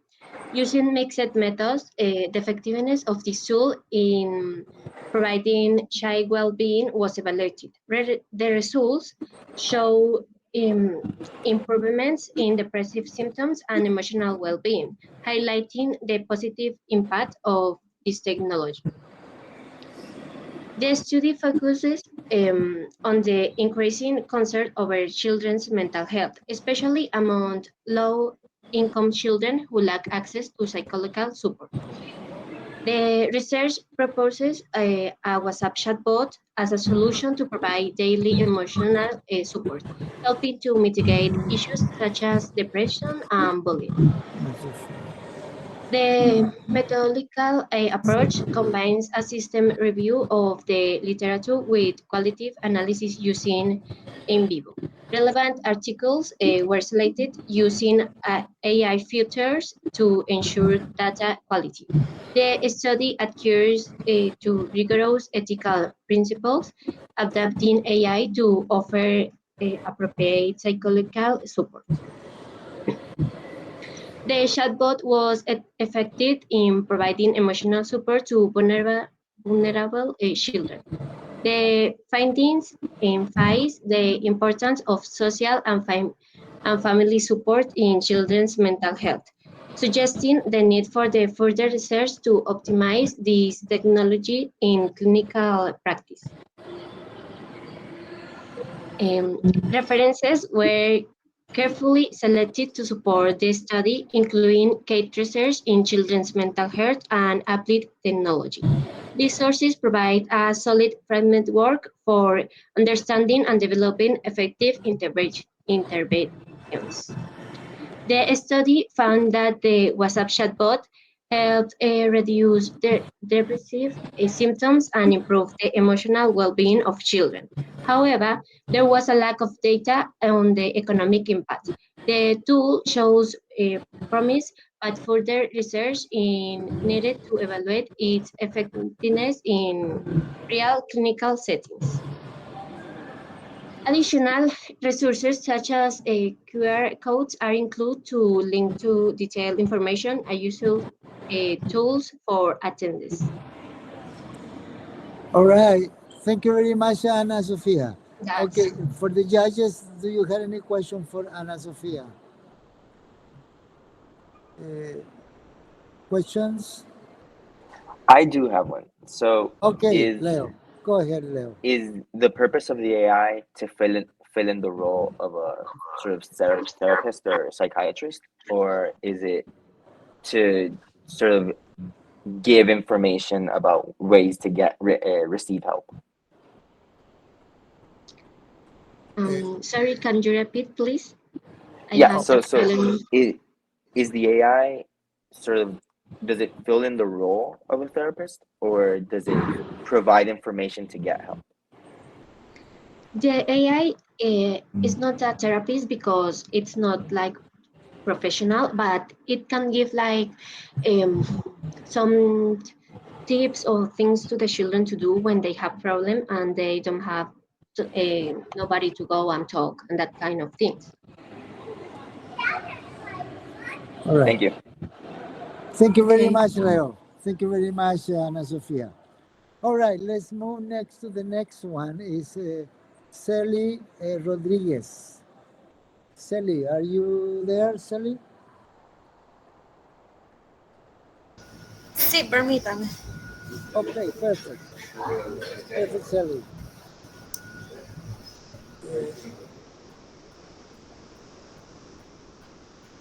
Can you download your presentation? Yes, it's coming. Yes. Perfect.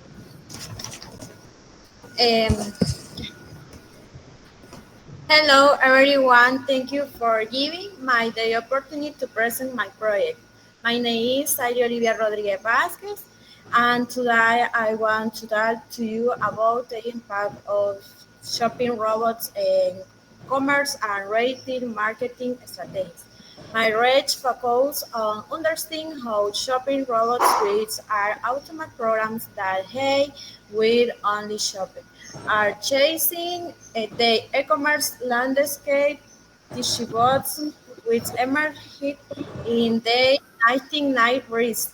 My answer for users to search for products, compare prices, and make purchases more quickly. With the advance of technology, these bots have become powerful for tools, my study focus, and three my aspect. Number one, equity in access to product. We want to understand if these robots make some products might difficult to obtain for certain people and if they create inequalities. Number two, consumer behavior with analyze how tissue or use of tissue both affect purchasing decision and their perception of their value products. Number three, regulation and policy with investigates the ethical and security implications associated with the use of tissue bots and how privacy policies protect consumers. The result hoping to obtain health identification of how bots affect the fairness of access to products and how we can improve marketing strategies today. Everyone has fair shopping experience. We also hope to offer recommendations to minimize negative effects of TC bots. Some previous studies shows David Balkisang Omoru and his team should I the effects of bots can vary depending on their product. Additionally, the work of Mario Enrique Arias Salazar and David Nueza Soria here they were designated chatbots can increase interesting in products and improve sales. The privacy policy in Colombia also plays an important role in protecting user data. My project seeks not only to understand how TC bots work, but also to find what make commerce to equitable and efficient. Thank you for the time. I am available for any question you might have. Okay, thank you very much, Sally. Question from the judges or the audience for Sally.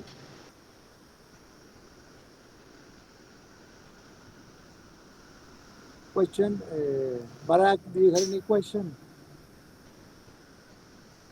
Oh, No, Dr. Han. no. Kevin, do you have a question? Okay. Oh, Kevin? Yeah, but thanks for the presentation. Why do you think it's the future of AI in the e-commerce scene? Obviously, you mentioned a lot of benefits, but the AI itself is improving as well. So, what do you think is going to be the impact on businesses in third world countries in the future? Sally, Doctor, can you get the question, Sally? ¿me lo podría usted traducir a español y yo le doy la respuesta a usted y usted la traduce a él, por favor? Okay, no, pero but Kevin, he speaks Spanish. Kevin, Sí, can no, solo you- preguntaba que obviamente en el futuro las herramientas de inteligencia artificial van a seguir mejorando y te preguntaba que cuál consideras que va a ser el impacto que va a tener en empresas de países como el nuestro, ¿no? Como Nicaragua. Perfecto. Ok, ¿Puede, en Sally? primer... Yes. Ajá. Sally. Go ahead, Sally. En primer lugar, los bots de contestación automática han ido aumentando lo que es en el comercio. Digamos, en Nicaragua podía montar una empresa, digamos, ya sea de comida, esa empresa puede optar por un bot. Ese bot lo que va a hacer es atraer más clientes. Ahora, los bots no solamente los podemos encontrar en las redes sociales, los podemos conectar a través de Google Maps, que es una muy buena herramienta para encontrar lo que son productos, ya sea de comida, ya sea que usted vaya de turista, sea que usted vaya a un determinado lugar a conocer, ya sea como, le digo, estos bots han implementado nuevas tecnologías y no solamente se utilizan dentro de lo que es el comercio, se utilizan dentro del área de la salud, la educación y entre otras. Okay, muchas gracias, Sally. Okay, Gracias. Thank you very much. Thank you, Kevin. All right, let's, wow. Yeah. Okay, let's move them to the next one. Is Maya Padilla. Maya Padilla, are Sí, you doctor. there? Yes. Maya Padilla. Thank you, Maya. Wow. Maya. Maya, can you download your? Okay, yeah, it's coming.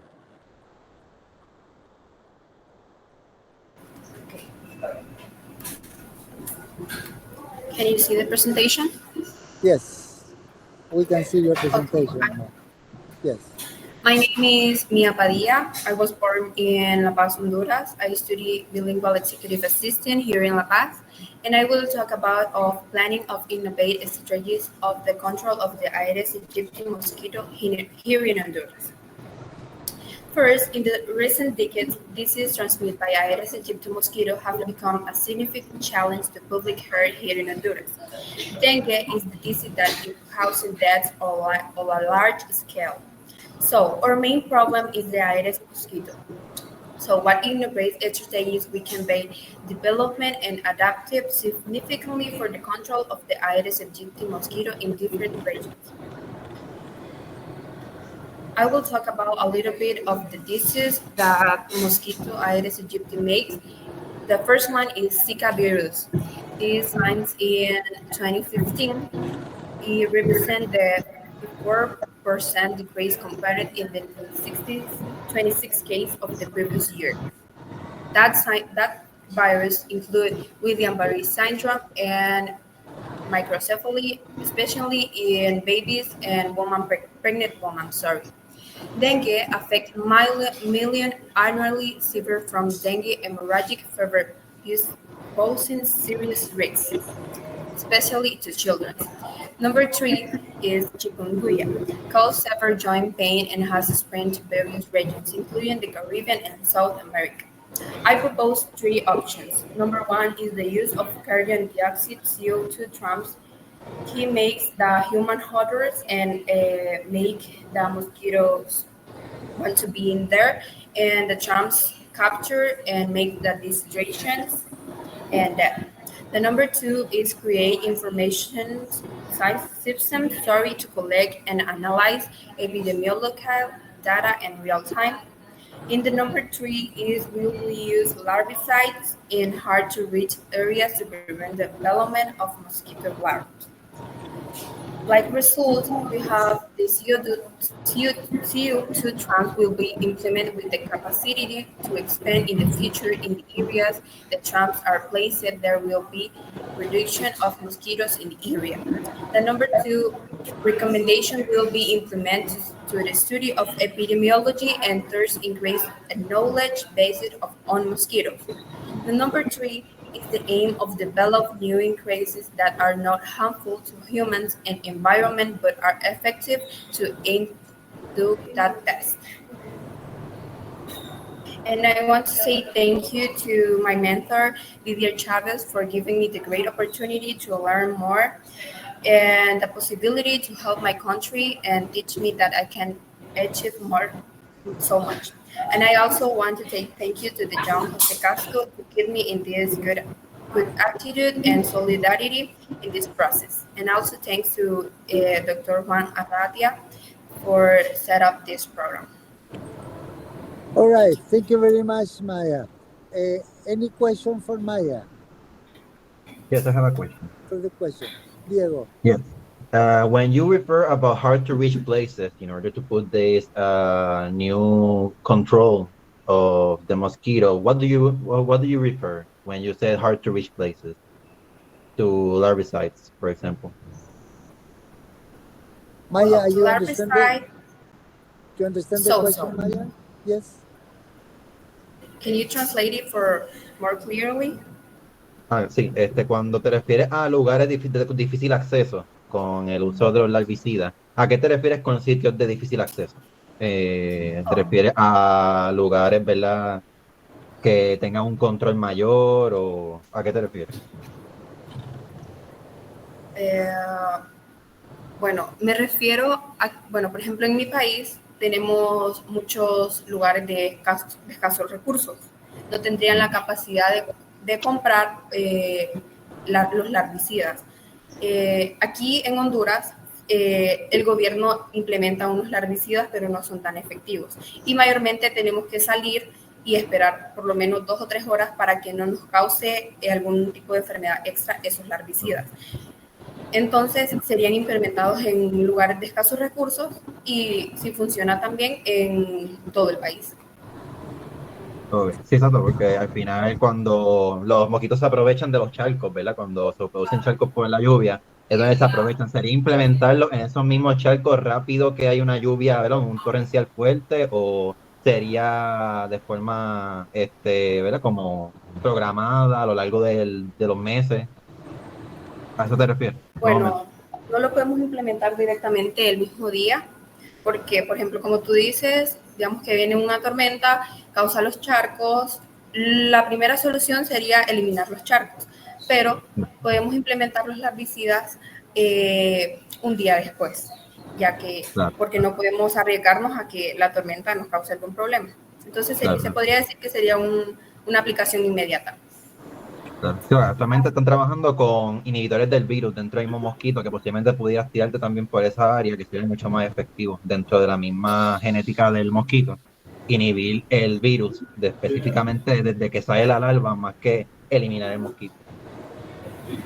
Sí, para eso funcionan los larvicidas. Y en el caso de que los larvicidas no llegaran a dar el impacto que se espera, están las trampas CO2, que ellas atrapan el mosquito, simulando los olores humanos, su respiración, actúan como el funcionamiento humano, lo imitan. Los mosquitos se sienten atraídos por esa trampa y ellas los capturan y los deshidratan. Gracias. Okay. Oh, thank you very much, Maya, for your questions and answers. Yeah, I have a question too. Yeah. Okay, you had another question, but okay, go ahead. Yeah. So it's an interesting topic. In like in Nepal, we use this kind of bat with the lights on to catch the mosquito, and it's quite cheap as well. Like it's around $3 or $4. So you mentioned the technique you are using is quite cheap and can be made at home. So can you just give me the idea, like what is the amount needed to build the technique or build the device? Did you get the question, Maya? Sorry, no. No? Kevin, can you Translate that. Sí, prácticamente fue cuánto costaría más o menos esos métodos que mencionaste, porque en Nepal ocupan solo ese método que se les raqueta eléctrica. Okay. Well, I was searching and a Trump post like well, in Lempiras is like 150, I think, if I'm not wrong. And here in Honduras we use that too, but it is dangerous for us. So that trumps can be implemented like association with the government, and they milk like free for the persons. If the government don't want to support the project, in some case, we can construction by implement we can have in a house with bottles. With we can use the recycle that we can use bottles, machines, and makes the trumps if we cannot buy it. So practically it's so cheap. Yes. Okay, Maya. Thank you much for your answer. All right. Let's move to the one of the last one, Jeleni Lanza. Jeleni, are you there, Jeleni? Sí, permítame. Yeah, my dad is like, yeah. My dad is Jeleni, my dad is. All right.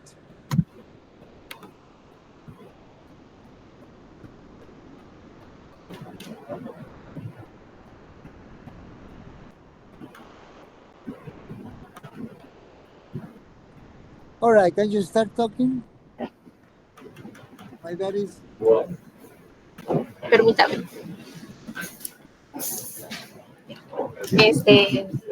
Hello, my name is Maidaris. I'm from Honduras. Y mi proyecto integran Maya gastronomy into territorial experience of Copan. Maya gastronomy in Copan, Honduras constituye aquel elemento enrich territorial experience of visitar this ancient Mayan city is home to a rich culinary tradition. Tai date back centuries of trained tourists a unke opportunity to immerse themselves in Maya culinary. Ultimately, team project set to contribute to the sustainable development of tourists in Copan, be so forecasting in spring gastronomic heritage. One, integrating Garifuna cuisine explored the possibility of incorporating Garifuna cuisine alongside Maya gastronomy in often a broader culinary and culinary experience. This can include traditional dishes, going, demonstrating, and cultural through Goyabari with local farmed pan with local to use for locally source integration that can promote sustainability and support the local economy. In this conclusion, with my keynote about the events that are addressed in Mayan gastronomy, one hotel tasting event in hotel event allow guests to experience Maya cuisine in a comfortable setting, enhancing the tourist experience and promoting local through cultural festival organized in collaborating with local government, combine food music. The net will involve expansion the scope of the project to include more interaction experiences such as cooking, class, and with photos to prove visitar. One preliminary that coin survey of current tours and analysis of influence and satisfaction static through gross and time organism was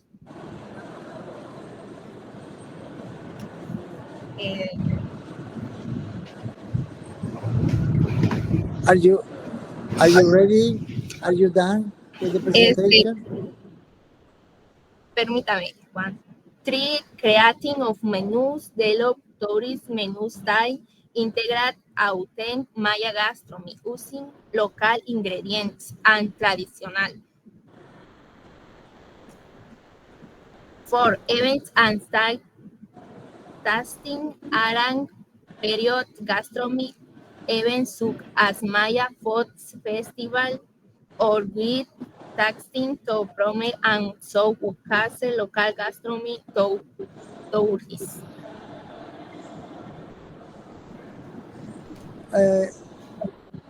My daddies, are you ready for a question?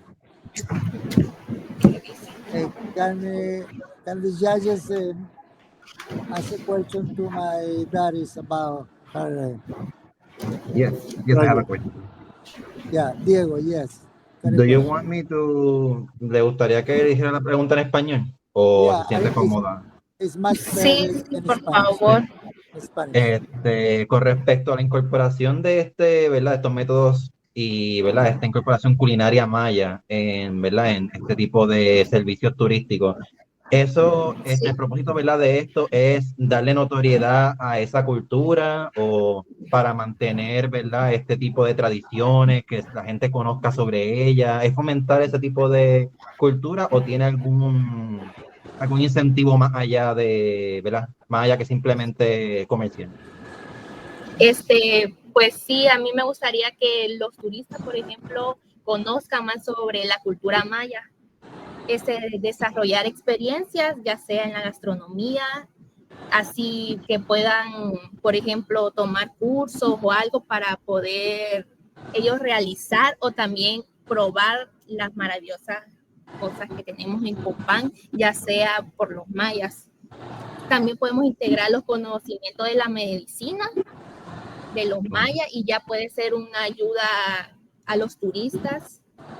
Y también podemos aplicar las técnicas agrícolas mayas como la milpa en proyectos agrícolas modernos porque es una gran ayuda para la gastronomía.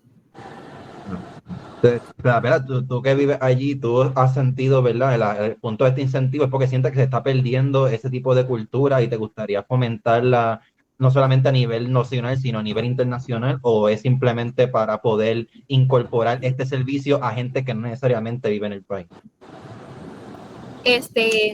La primera, porque sería un gran honor nosotros como hondureños poder transmitir la cultura maya, la gastronomía maya y que los extranjeros puedan conocer más acerca de eso.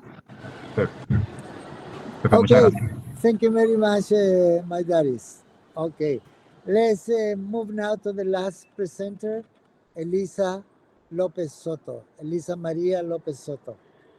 Is Elisa Maria Lopez Soto here? Yes, I'm here. Yes, perfect.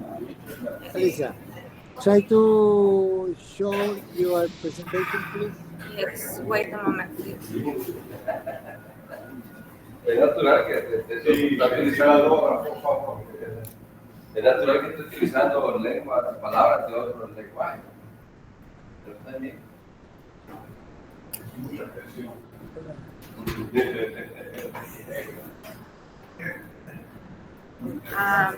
Can you see the poster? Yes, Elisa. Elisa, yeah, we see your poster. You can start talking now.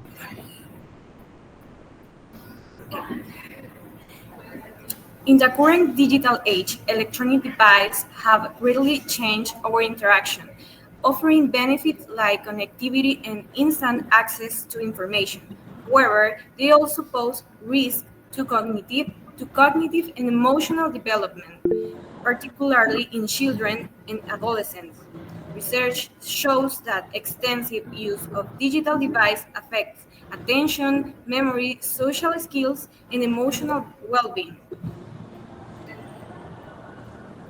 During the pandemic, the use of digital technologies and social media increased significantly, indicating a shift towards technology for relationship, information, and communication, affecting both social interaction and well-being.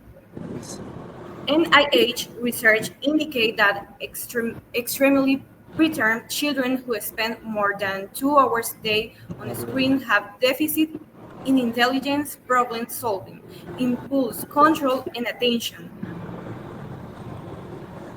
How can excessive use of digital device be transformed into an opportunity for fostering cognitive development?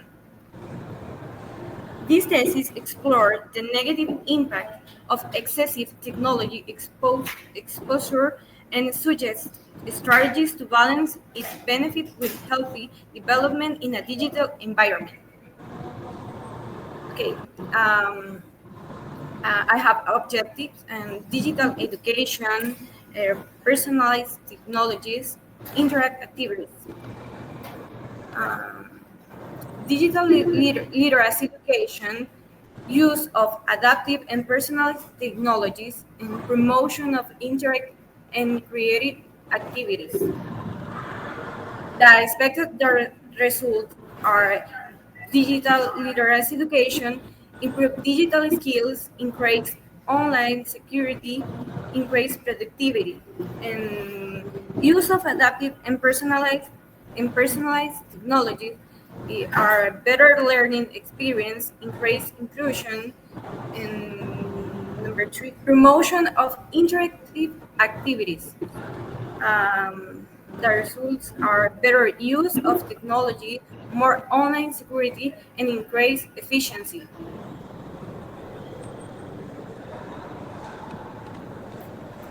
Yes, just that.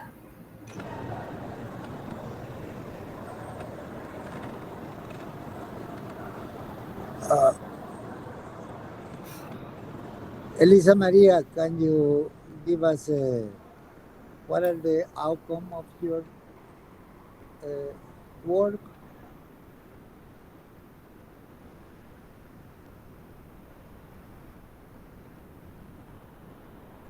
Oh, Elisa, are you still there? Yes. Okay. Any question for Elisa with respect to their presentation?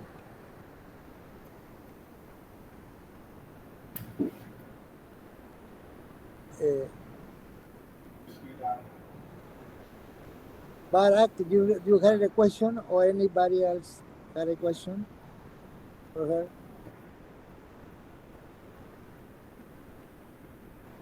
Yeah, I have a question. So, your future experiments look really promising. Like you also wrote about something about brain development. So, like I'm little curious. How do you investigate the digital device exposures with the brain development? Do you have any one, or do you have any person who will be helping to it, or I'm just curious. It's an interesting topic to see the brain development in the relations to the technology. Elisa Maria, you understand the question? No. No, can you translate that question, please? Kevin, I was not. Prácticamente dice sobre el desarrollo de la tecnología y la relación con el cerebro. ¿Cómo encontraste esa relación y cuáles serían los dispositivos que ven eso? Usted habla acerca de la parte de Future Experiments. Sí, sí. Sobre cuál serían los dispositivos futuros, que está muy curioso sobre eso. Ok, sería como analizar la exposición prolongada a dispositivos digitales que impactan el desarrollo y la plasticidad cerebral. Sí, pero él pregunta cuáles serían más o menos, así como... Estos serían para futuros experimentos que me gustaría investigar. Sí, sí. Él pregunta más o menos específicamente cuáles serían.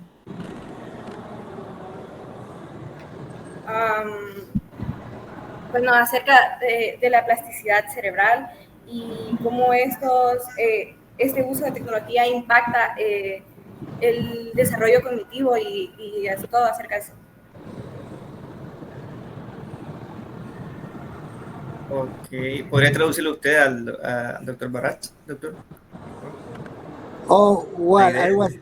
I was not probably in the question. Okay, so so you got to go through probably. So what do you think? What do you think we can give to Barack? Could you repeat again, Dr. Barat, the question, please? Yeah, okay. So I was just curious about our future experiments where she has written something about brain development, about investigating the digital device exposures and how it will affect the brain development. So I was just curious, like she has any consulted with any about like neuro guides, like neuro surgeons or neuro guides. Has she any plan or is anything something that can relate to the future experiment? Did you get the question? It's just a curious. I'm just curious. It's more about a curiosity more than a question. So Yeah. Well, Barack, what she's telling the answer for the question because it yeah. was in Spanish. Yeah, Okay. that she wants to do something in that in that vision. Direct. Okay. Yeah. Yeah. Yeah. How the brain will react or how the brain will work. Okay. Yeah. Yeah. Yeah. Yeah. It's But an interesting topic. Yeah. is a future probably is something that people you see in neurology, well, they're trying to learn that right now. You see, Yeah. we can learn about neurons, but specific. You see what type of neuron, what type of activity. Well, it's not well defined at this time. It will probably be defined in a couple of years. You see, Yeah. and the new generation will solve that. Yeah. I'm pretty sure. All right. Yeah. Yeah. It's an Okay. interesting topic. Yeah. So I was Okay. curious. Yeah. Perfect. Okay. I think Elisa Maria, thank you very much for your presentation, answering the questions, and that was the last presentation.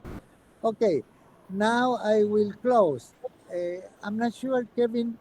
Do you still have the possibility of presenting Yeah. the video? Yeah. I Okay. got it. Yeah. Yeah. Why don't you do it? Because it's the person who is managing the project. Okay. So she's very interesting. So she sent a message to the presenters. All right. And we were not able to do it at the beginning. We are going to do it now. Okay. And later on, I will close the event. Yes. Could you see the video? Yeah. Just Mia. That's Mia. Mia Moore. Okay. That's she's the. Hello, my name is Maya Moore, and I work at Could do you? Partners of the Americas. I manage the Education and Culture Program. Dr. Aratia and his team applied for a grant from the Education and Culture Program to implement this program that you all are doing. So I have a few quick slides to introduce us to you. So thank you for being here. Thank you so much for your participation in this program. We are so proud of you, and we hope you make the most of this opportunity. And we look forward to seeing you continue to thrive. I, again, am Maya Moore. I work in the education unit at Partners of the Americas. I am from New York City, and I live in Salem, Massachusetts in the United States. I've had really life-changing exchanges to Mexico and Argentina through my school and through Fulbright.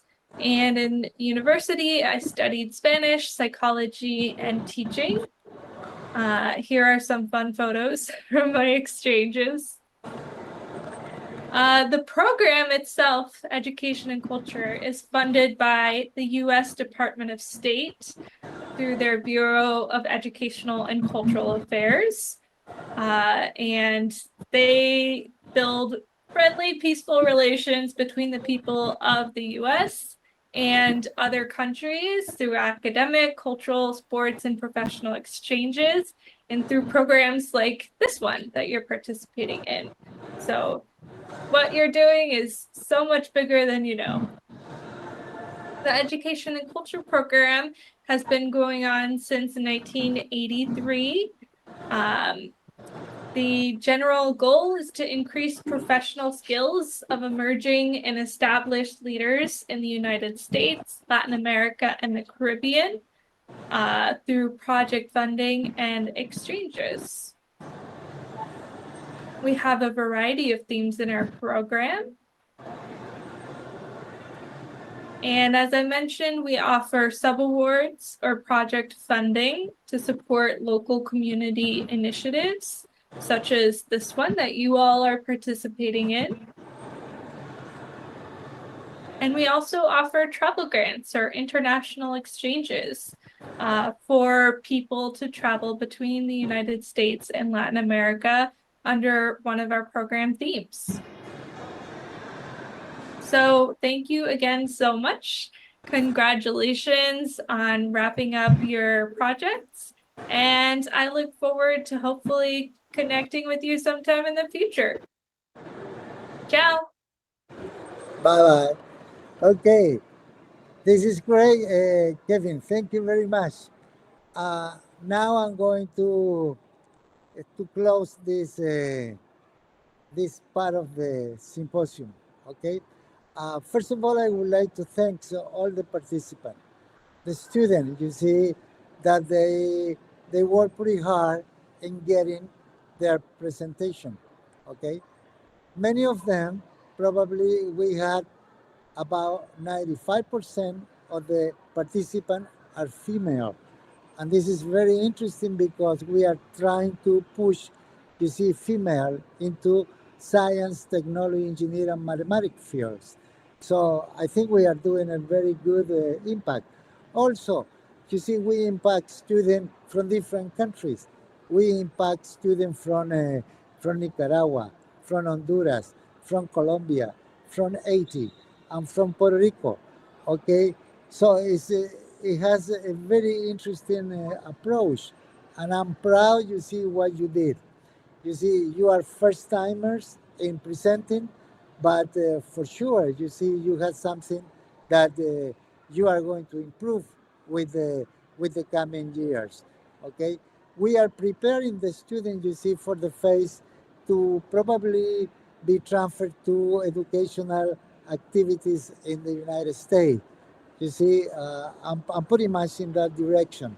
Okay, I do mentoring, so the student can really learn about tools that are very significant when they apply to any university in the United States. You see, learn how to do research and how to present your research is something that everybody is looking for in the next generation. And you are starting to do that. So doing that several times where you will become an expert before you graduate from a bachelor degree or before you graduate from a master or a PhD. So I really appreciate that. Also, I appreciate the help I have from the mentors, because without the mentors, ¿verdad? We cannot move forward. Also, we have support in this particular final presentation from the judges. The judges are all part also of this idea of giving the student opportunities and present them the options for a perfect presentation. So I'm really happy to finish this and to be able to be in part. Okay.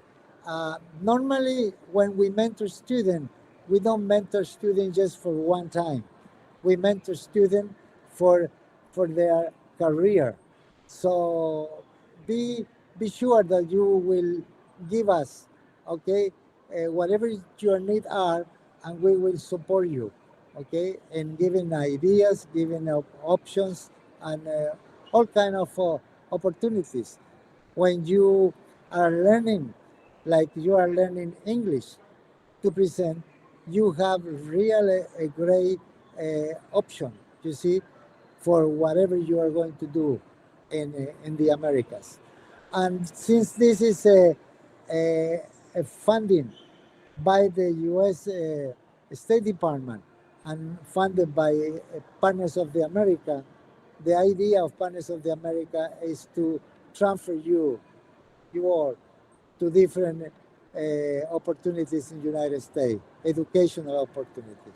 So once again, thank you to everybody, students, mentors, judges, all people who help us to finish this project.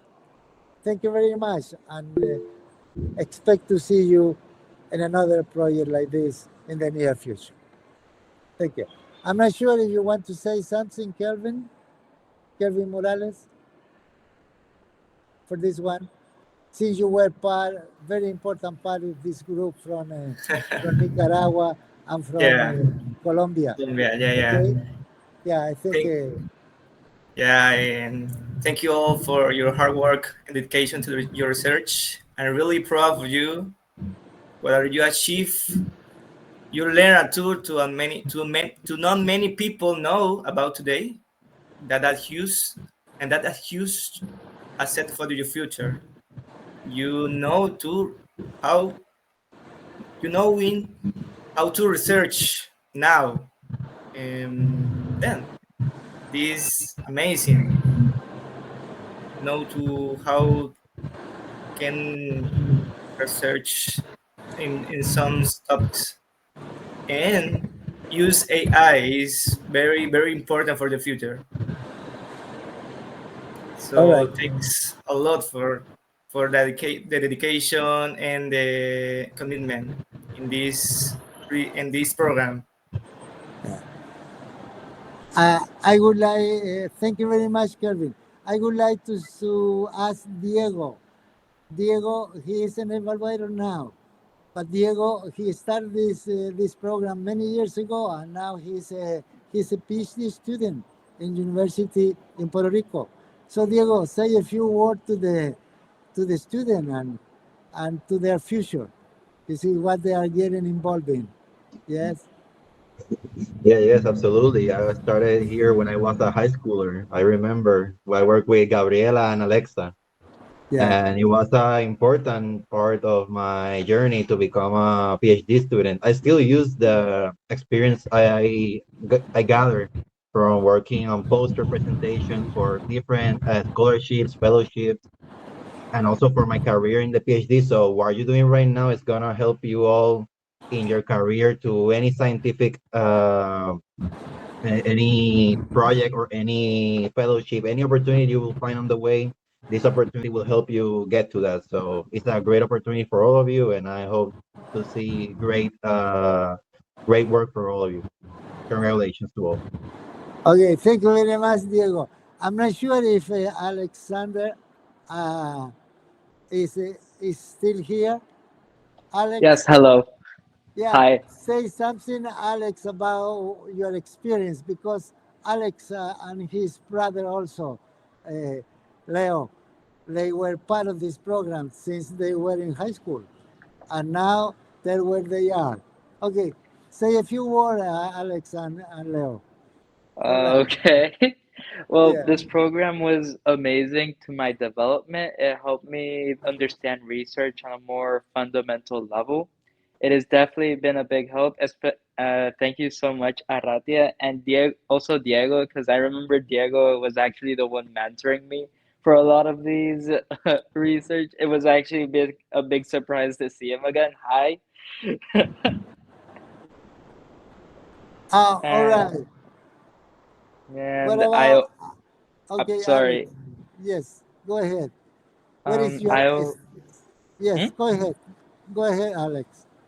I owe both of you so much to everything I know, and I would gladly do it all over again. Perfect. Yeah. What about your brother? Is it there or not? Yes, I'm here. Thank you. I remember I got into the program very young. I think Yeah, it was Leo. eighth Yeah. grade. Right. And Diego was also my mentor. So hi, Diego, again. And it's good Yeah. seeing you. And it's just helped me a lot. One of my scholarships in my university is thanks to research. And most of the opportunities I have gathered are because of research. So I owe a lot to this program. I remember I didn't know anything, and the program helped me a lot. Every meeting every week and having different interactions with different people. We were able, both Alex and I, to work with Dr. Ainodi as well in Poland and in Japan, which was a big honor. And we both owe much of our success and our sort of development to the program. And thank you both very, very much. Yeah, but tell Leo, where are you now? What you are studying? I'm at the University of Rochester in New York, and Alex is at Johns Hopkins University. Yes, absolutely. And what about Alex? Alex, where are you now? I'm in Johns Hopkins University. I'm going to my second year, and I'm very excited. Yes, you see, all for everybody. This is what you do when you start early on doing research. A big university will be very much interested in your service as a student and probably as careers in a PhD status. Okay, guys, I think we are going to finish, and it will be great. And I wish you well in everything. I will be your mentor, you see, because you will be an alumni of this program, okay, of my Scientific Caribbean Foundation. All right, thank you very much, and see you in another occasion. Take care. Bye-bye. Take care. Yeah. I got a question, Aratia, about Goodbye. how much You had a time do we question? have for Thank the you. judges to send the results from the? To what time do the judge have to send the result from the Okay, yeah, you can do it evaluation? the next week, so during the week. It's Perfect. not for tomorrow, yes, because this is for the evaluation component. You see, Perfect. the evaluation, and I will have until probably by the end of the month just to finish the evaluation. Okay. Perfect. So it will be for everybody. Okay, Perfect. thank you much. Take Take care, care. everybody. Bye bye. Bye bye, guys. Bye bye. Hey, everyone. Goodbye. Bye bye. Yeah.